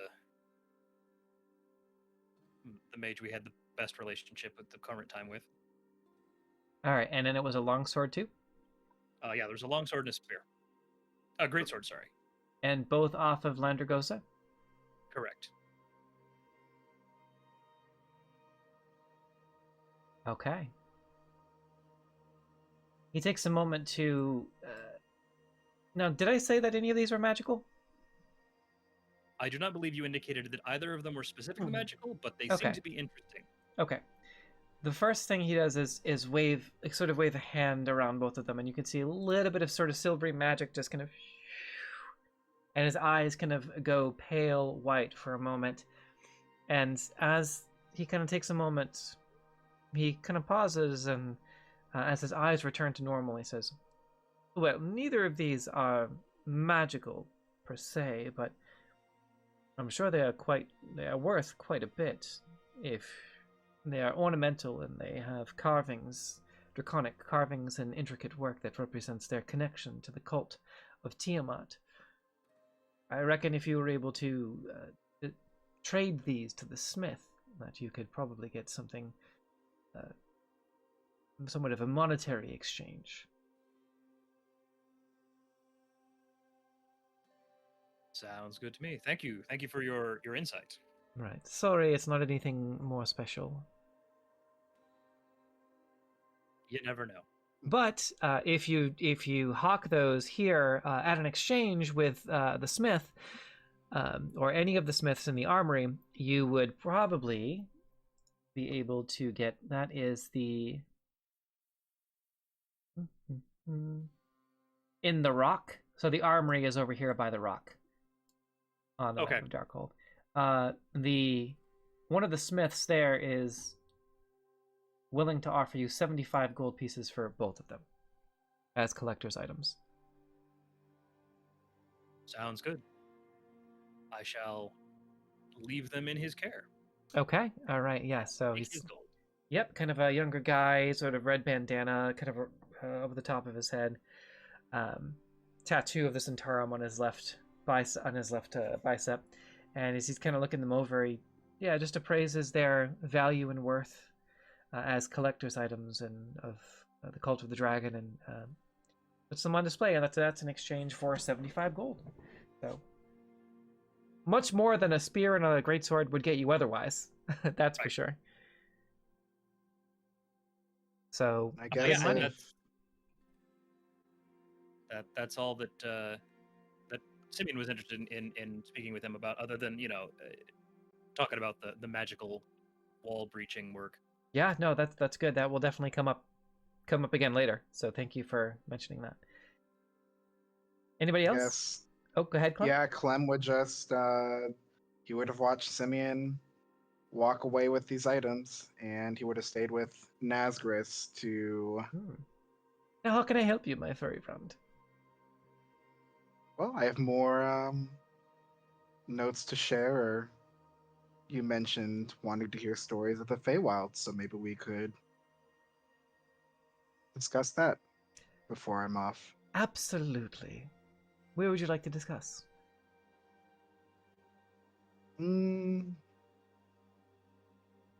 Wherever you're most comfortable.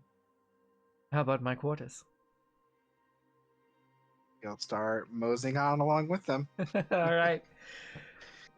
So you make your way up to Nazgris's quarters, and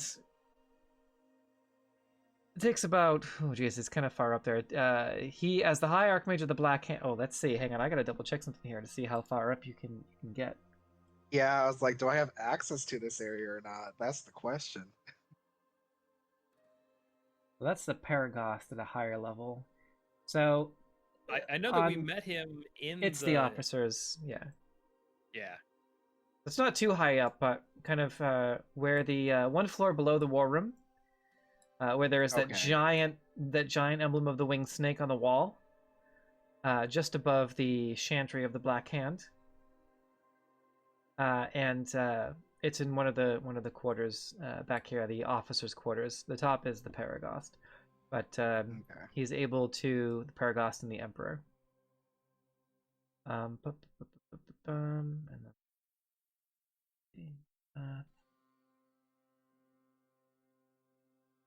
library, sanctum.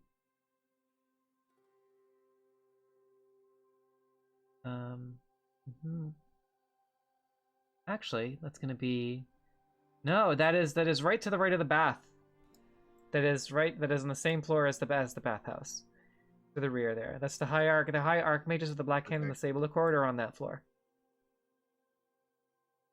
So same floor as the bath, so nothing too special, but you're able to get in there and have a conversation about the Feywild. And he puts on a nice tea and conjures up some, has the kitchen bring out some cheesecake with some caramel drizzle and some fresh Lovely. fruit and some tea and some more of that, what's essentially sort of like a sweet chocolate liqueur. And basically coffee martinis, espresso martinis, and cheesecake. My heart. Yeah. And just kind of sits you down and says, so, kind of takes a bite of the cheesecake, kind of like, regale me with tales of the Feywild. I'm listening. And Clem will start to tell him about his home, where he's not used to seeing the open plains here with so much grass, as he's used to seeing flowers blanketing every surface of the forest around him. And he will tell him about the giant storytelling spider that he met with and heard about this plane. And he'll tell him about the trickster dragon, who he reveres as the god that might have blessed him with his powers, with his sorceries, and how he hopes that while he's out here helping out the Zentrum, that maybe he can continue to bless him with good magic and not necessarily the bad ones that he sometimes has happen. That is quite a tale. And kind of eventually you finish dessert and everything, and he's very enthralled. There's a little bit of a fire going in there, and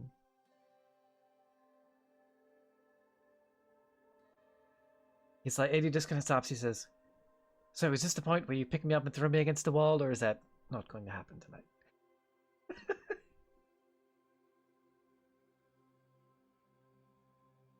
I prefer the baths. And Clem is going to walk over and I guess scoop him up.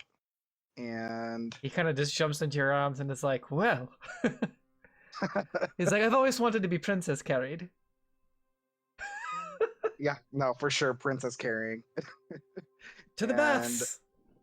To the baths. Oh, wait, hold on. Just dip down here. I'm going to grab some of these bath bombs. So he just mage hands some bath bombs over. And he just, oh, my God. There we go. All right. All right. Wait. This is another mage hand and grabs another bottle of that chocolate liqueur. It's like, all right, good to go. Carry on. And with one arm, he's going to actually sling him over his shoulder. Because with the other hand, he'll use a mage hand to grab one of the bottles of, I guess, expensive wine, and we'll stroll in with that. Excellent. Good on you for using a cantrip. This would be a really bad time to turn into a potted plant.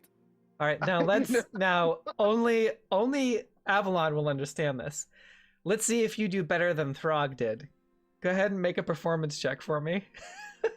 I'm definitely going to use my tides, because I already had one bad carrying experience today. Okay, all right. That gives you advantage, right? Me. Yep. Yep, absolutely. Okay. All right.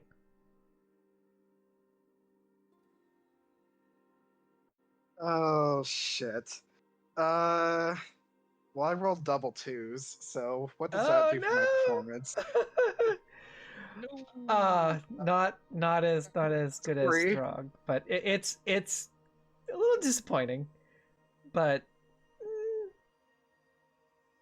it's a little disappointing, and kind of I think it's more confusion and not really sure what to expect, and wasn't quite what he thought it was going to be, and it's just a little disappointing all around. But it's amicable.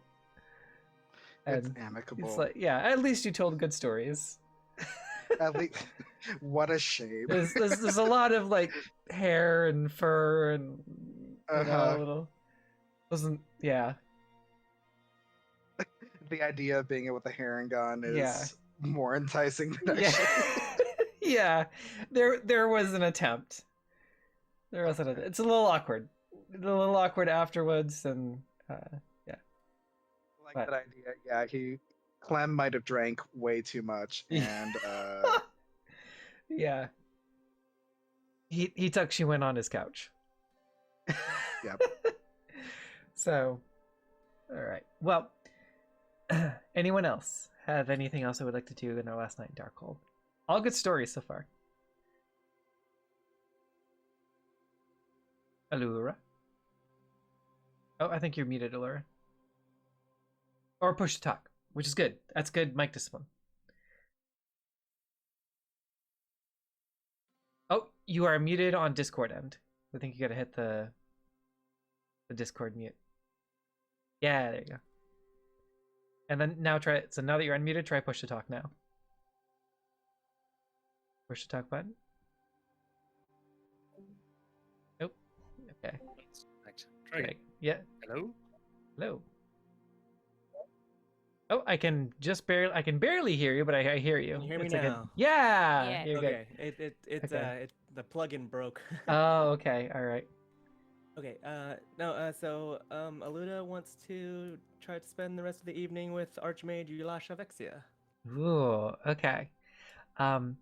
It takes about an hour to find her, but you find her actually on her way with like a big bag, like a big sort of burlap satchel with like sort of pink highlights in it, and she is on her way up into the keep itself. And you bump into her outside, and she's like, "Ah, hello. I hear you are looking for me." Yes. Good evening, Dial. Can I help you with that? She just kind of slings it off and kind of just throws it into you. Yes, you Lead the way. can. I was just up to take a bath, which is a popular spot for the officers, right?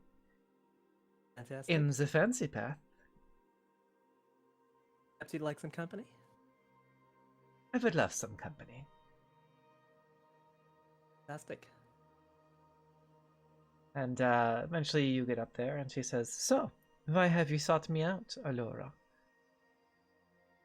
Well, we've got a couple of busy days ahead of us, and I'm sure it's not going to be not going to be very relaxing here soon. So perhaps we enjoy one more evening. Have you come seeking business? And she just kind of does a really loud clap. Oh, pleasure. Pleasure. And then I'll just walk up to her and kiss her.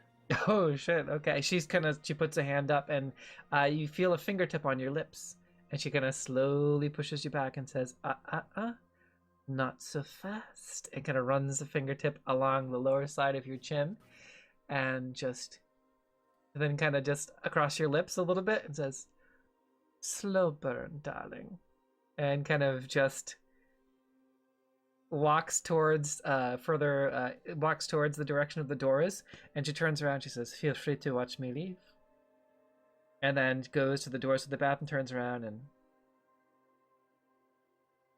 I follow. she just said, good girl. You do what you're told. I like that." And you kind of walk in, and she kind of holds the door and then lets them slam behind you. Like it.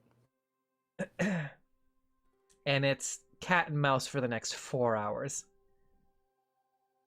At least. I like that too. That's fun. So fast forward 4 hours, you can't get close to her. She's like, you get close and she does but then she also like finds a way to like caress or tease you back, and just to the point where she just pushes you a little bit farther away.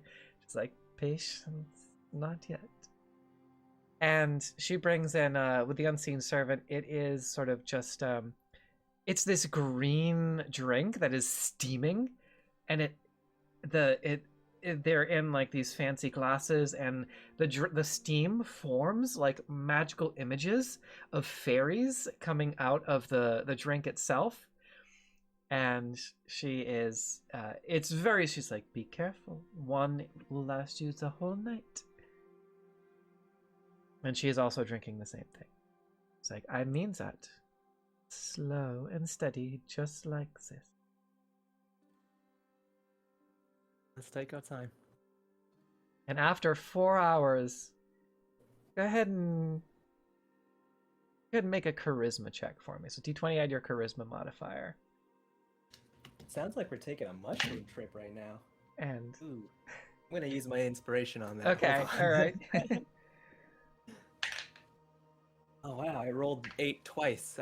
Well, that's not gonna be great. 8 plus charisma. Yeah. Oh, at least my charisma's decent. 11. 11. Okay. Another hour passes, and you have a moment where I'll let you. I'll let you inject your own flavor as to how you want to do this, because she's kind of. Go ahead and we'll see if you get another roll. So, after the 5th hour of cat and mouse, you're like, you go back up. She brings you back up to, you dry off, and well, actually no, I'll say close towards the end of the 4 hours there. How do you proceed? What do you say as she's just kind of arms up on the side of the bath, just kind of kicking with her feet in the water? There's a little splash with her at you, with her feet. Like, Is it? What time is it? 4 hours later? I think that's it's the probably question. it's close to midnight. Well, it's gotta be Close close to to midnight. My body is talking to me. It says time for danger. Yeah, you know what? I think Aluda's gonna be done chasing. She's just gonna stand up and she's gonna say, "Well, I've had a lovely evening. If you'd like to follow me, you're welcome." And then I'll walk out the door. Okay.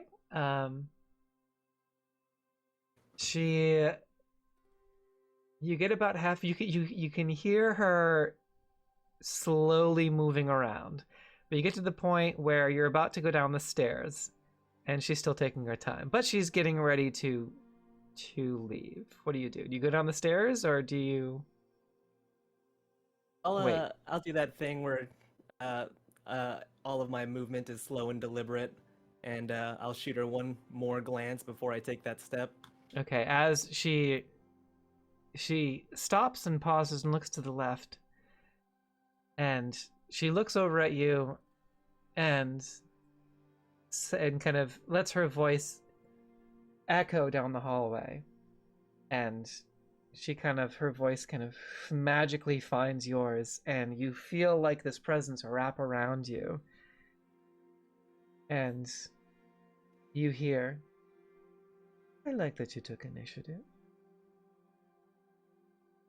You can follow me. If you have the constitution for it. I would Absolutely like to do. show you my collection." Alright, so yeah, you follow her into the officers' quarters, and as soon as she gets in, she has in one hand leather restraints. She says, "Do we close the door? Oh no." Go close. Go Okay. close the door. She just kind of looks over, and the doors close behind you. Good. And that's where we'll fade to black for Allura. Anyone else before you set out for the evening, or before you rest for the evening and then set out the following morning? And it was green, yes.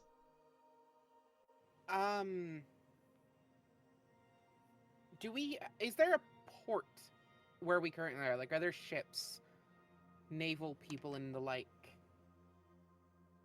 No, you're in a mountain valley. Okay, that's what I thought. But I figured I'd ask. No.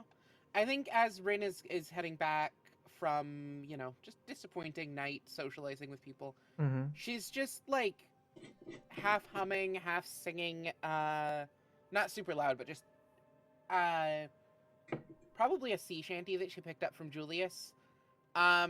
Just because the stone walls will bounce it around real well, and so y'all, any of you, probably hear that late at night as she's getting back to like the quarters and stuff, just singing. a bit as she goes. All right, and the other card pull from Anna is, I have a rune for this. As soon as this loads, it is the Noctis rune. And that is 10.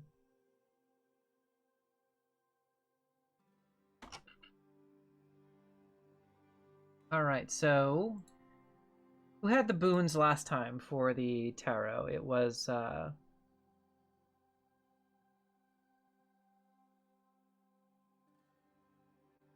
okay, and everyone roll a d20. If you already received a boon from the tarot cards from earlier, don't roll again. I don't know who did, but Themis is the only one I remember actually getting something. Oh yeah. Okay, all right. So yeah, Terrace. The other tarot was Cyric, and nobody got anything from that. Okay. I rolled a 4. No bonuses on that.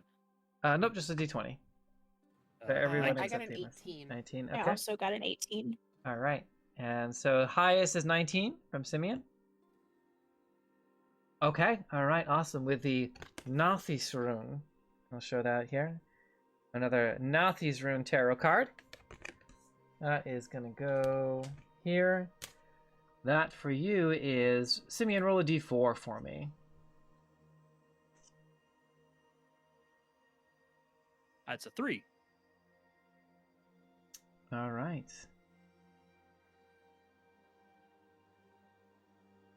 And with the wisdom of the ancients, Nalthis is going to grant you advantage on... Nalthis is the rune of romantic endeavors and relationships. So on your next romantic endeavor specifically, you're going to have advantage on that check. So keep that in your inventory. That is the blessing of the Nauthiz rune, Nauthiz, blessing of the Nauthiz rune. In your pursuit of the next romantic endeavor, you can have advantage on... I know, Dahlia, I'm sorry. You can have advantage on that particular roll. Whenever it is, so put it in your inventory for when you are ready to use it. So thank you, Anna, for the other pull from the Viking Oracle Tarot. And the backs are really pretty, too. So, Thank you. yes. All right. Yeah. And we are getting ready to wrap up, but I would like to get to the cliffhanger, which is right here, right around the corner. So that is, I believe, everyone for the evening, right? Anything else for anyone on what to do in Darkhold?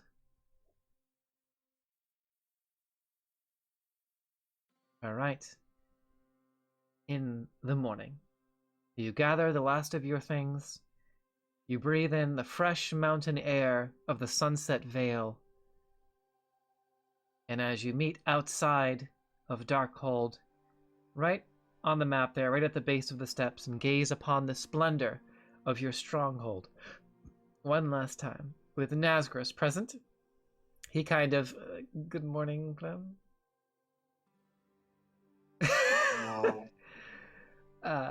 Nod, right. but not look at him directly. Well, regardless, are you all prepared for what is to come? As prepared as we can be, I think. Absolutely. Brace yourselves, then. Take one last look. It'll be some time since we return to Darkhold. And begins weaving his fingertips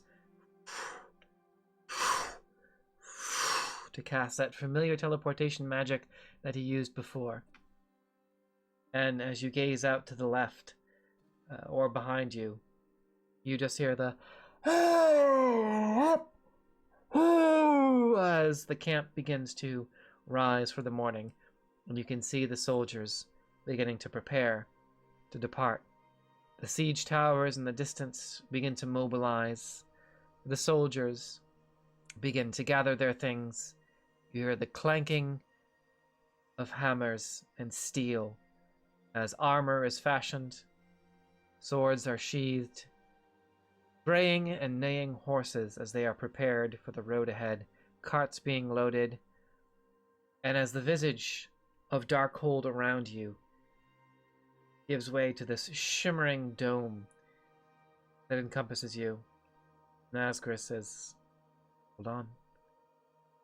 And you feel yourselves once again being pulled forward through time and space. It is gentle this time, as if carried on the winds of fate or the gods, as you are. And you feel a cool and calming breeze upon your face. The sound of birds, the sounds of nature.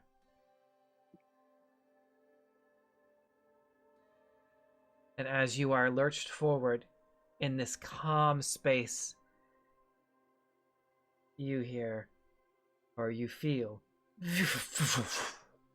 as you all stumble forward onto the ground in your hero poses. And you hear, "Ah!"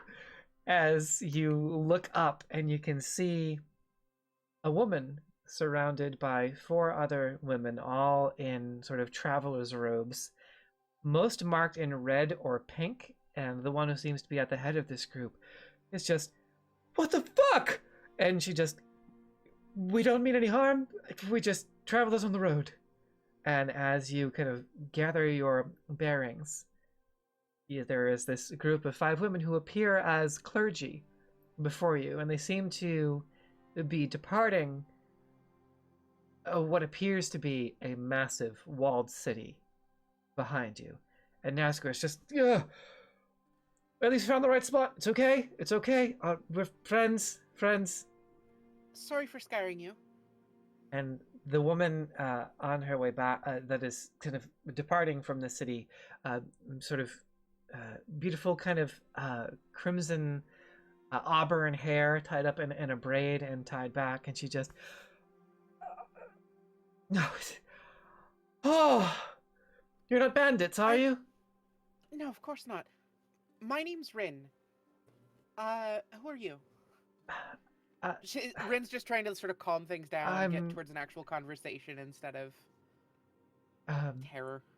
And the other women are kind of, you can see them kind of, they have their hands up, and 3 of them begin to, like, they're weaving magic in their fingertips, and she's like, just holds up a hand. Please don't do that. And she just... We're not going to do anything to you. I'm just trying to talk. We are the clergy of Sune, on a mission across Faerun. We're heading back to Chult, where our base of operations is. The Temple of Sune, on the... Is that right? Yes. Am I familiar with Sune? Make a religion check. Sure. And this is the... this is the Wunjo card from earlier. 5 for a total of 10. Okay, you know who Sune is. You know that she's the... she is the goddess of the sun. And also joy. It's a goddess of the sun and joy, right? And she says, well, it's sort of together. There's been debate on whether they're the same person, but Sune and Lyra, the joy dancer, together they form sort of a pantheon of love and happiness and joy, and we're here to, sort of, as practitioners of the goddesses, and on a mission to spread such things throughout Faerun. You all look like a very intimidating sort. Oh, we're just travelers as well, for the most part. Just decided to skip the largest leg of our journey with some magic. Apparently. Well, blessings of Sune upon you, friends, for now. We'll be leaving soon, eh? Don't worry. And behind, she says, we're just coming from Silverton. And she gestures behind her and in the distance. Hell, I was gonna say. Oh. is there any news or anything of the city? It's been some time since we've been here. Before she continues, and before she answers, as you all gaze behind you, you see the ruins of an ancient, crumbling fortress. The now hollowed towers and crumbling architecture of Tilverton lend credence to the former splendor of a city of Gond. Dust blows up into your nose from the road as a stale gust of wind blows down from the northeast. As you approach the eerily silent gates behind you, you can't help but shake the feeling that you are being watched, that this whole situation is being watched. The fact that they just said they came from there also lends credence to the fact that the tarot cards have most definitely messed up my block text and I'm having to improvise. If not at least by the invisible specter of memory that haunts the massive shell of a fortified city, your future forward operating stronghold. At least the walls themselves are sturdy and still stand tall and stoic after so many decades of neglect. As she proceeds to respond to you. If it's okay, can I actually rephrase the question? Because I did not know the state of Tilverton when I asked that. Okay. As we do, hold that thought. Because as you gaze upon Tilverton behind you and prepare to engage in conversation with these clerics of Sune and start to put two and two together in your mind, that's where we're going to end the session for the night, because we're over time by 10 minutes. Fair enough. So hold that thought. Okay. So thanks, everybody. I will try to hold that thought. We'll see what happens. So thanks, everybody, for another awesome night with the Stormwatch. We appreciate you. Let's go around the table and tell everybody where they're from. We got 3 minutes. So Tara, well, more than 3, because this is for you to promo, so take your time. But Tara, who are you? Where can the lovely folks of the internet find you? So I am Isbits. You can find me here every other Monday playing Tara on Stormwatch. Every Sunday I am on Master of Rem Twitch for Like Clockwork. It is a D&D 5e kind of homebrew. It's based on the graphic novel Coddlesworth's Clockwork Circus. And the creator and writer of the graphic novel is actually our DM. And what else do I do? I'm currently recording a podcast. It's an actual play Power Rangers podcast based on the Essence 20 system. And that will be released the beginning of the year, I believe. And that has been a lot of fun to record. But other than that, I'm Isabit's on Discord. This month I haven't really been very active because I've been really busy, but I'm normally really active on the Discord. But yeah, that's me. I was literally Welcome to the raid. I know. I was literally just thinking. I was literally just thinking. Hey, we should go. We should raid Diesel Shop, but I wonder if they're going to raid us like they did last time. So let's skip around. Avalon, we're gonna skip around a little bit. Who are you? Where can the people find you in the meantime, in between time? Yeah, so I'm Avalon. Hi. Voice actor and D&D streamer. I mostly voice act with Faustian Nonsense's shows, both original content and some sponsored shows. I get around. You'll usually hear me in like random little corners of different shows. Coming up soon, actually, a new show that I'm a part of is called The Sound Museum. What that's about, it's a scripted podcast. It's about, well, a sound museum, a mysterious museum that collects impossible and outlandish sounds. So it's about the stories of these sounds and like what the main character goes through to collect them. It has a Seed and Spark that's live right now, and we're actually doing a live read through of the second episode tomorrow. Or later today, depending on what time zone you're in. So that's really, really exciting. I will be... I don't want to give away too much. I'm just a real fun guy in it. but yeah, no, that's the next thing I'm in. But also on the horizon, I don't have any like dates or many details for it yet, but on the horizon, I'm also in the second season of Gather the Suspects. Ooh, It's a okay. murder mystery podcast. So I'm in that in the second season. And yeah, I mean other stuff. I get around. Super Suits first episode, its pilot is actually available to Patreon subscribers and backers from the Seed and Spark campaign right now. So if you head over to Faustian Nonsense's Patreon, you can subscribe to that and get access to the first episode of Super Suits, which is really, really cool. It is, oh, it's so funny. It's amazing, and I cannot wait for the rest of the series. Yeah, I don't know. I get around. I do stuff. You have you have like Twitter on the Nightbot, yeah? Yeah, but so the thing about Nightbot is that no matter what I do, it defaults to mixing all the links together, which is why I asked for a link tree. So if you can Gotcha. put one together, it would make it so that your links are clickable 100% of the time. Remind me, if you can, Okay. like the weekend before our next stream, so that I Yeah, Nightbot is just not conducive. yeah. But to No, I get it. to everyone, In any case, at Avalon Willow BL1. yep, it's on in Twitter, the chat which too. I know is complicated to say out loud, but or you can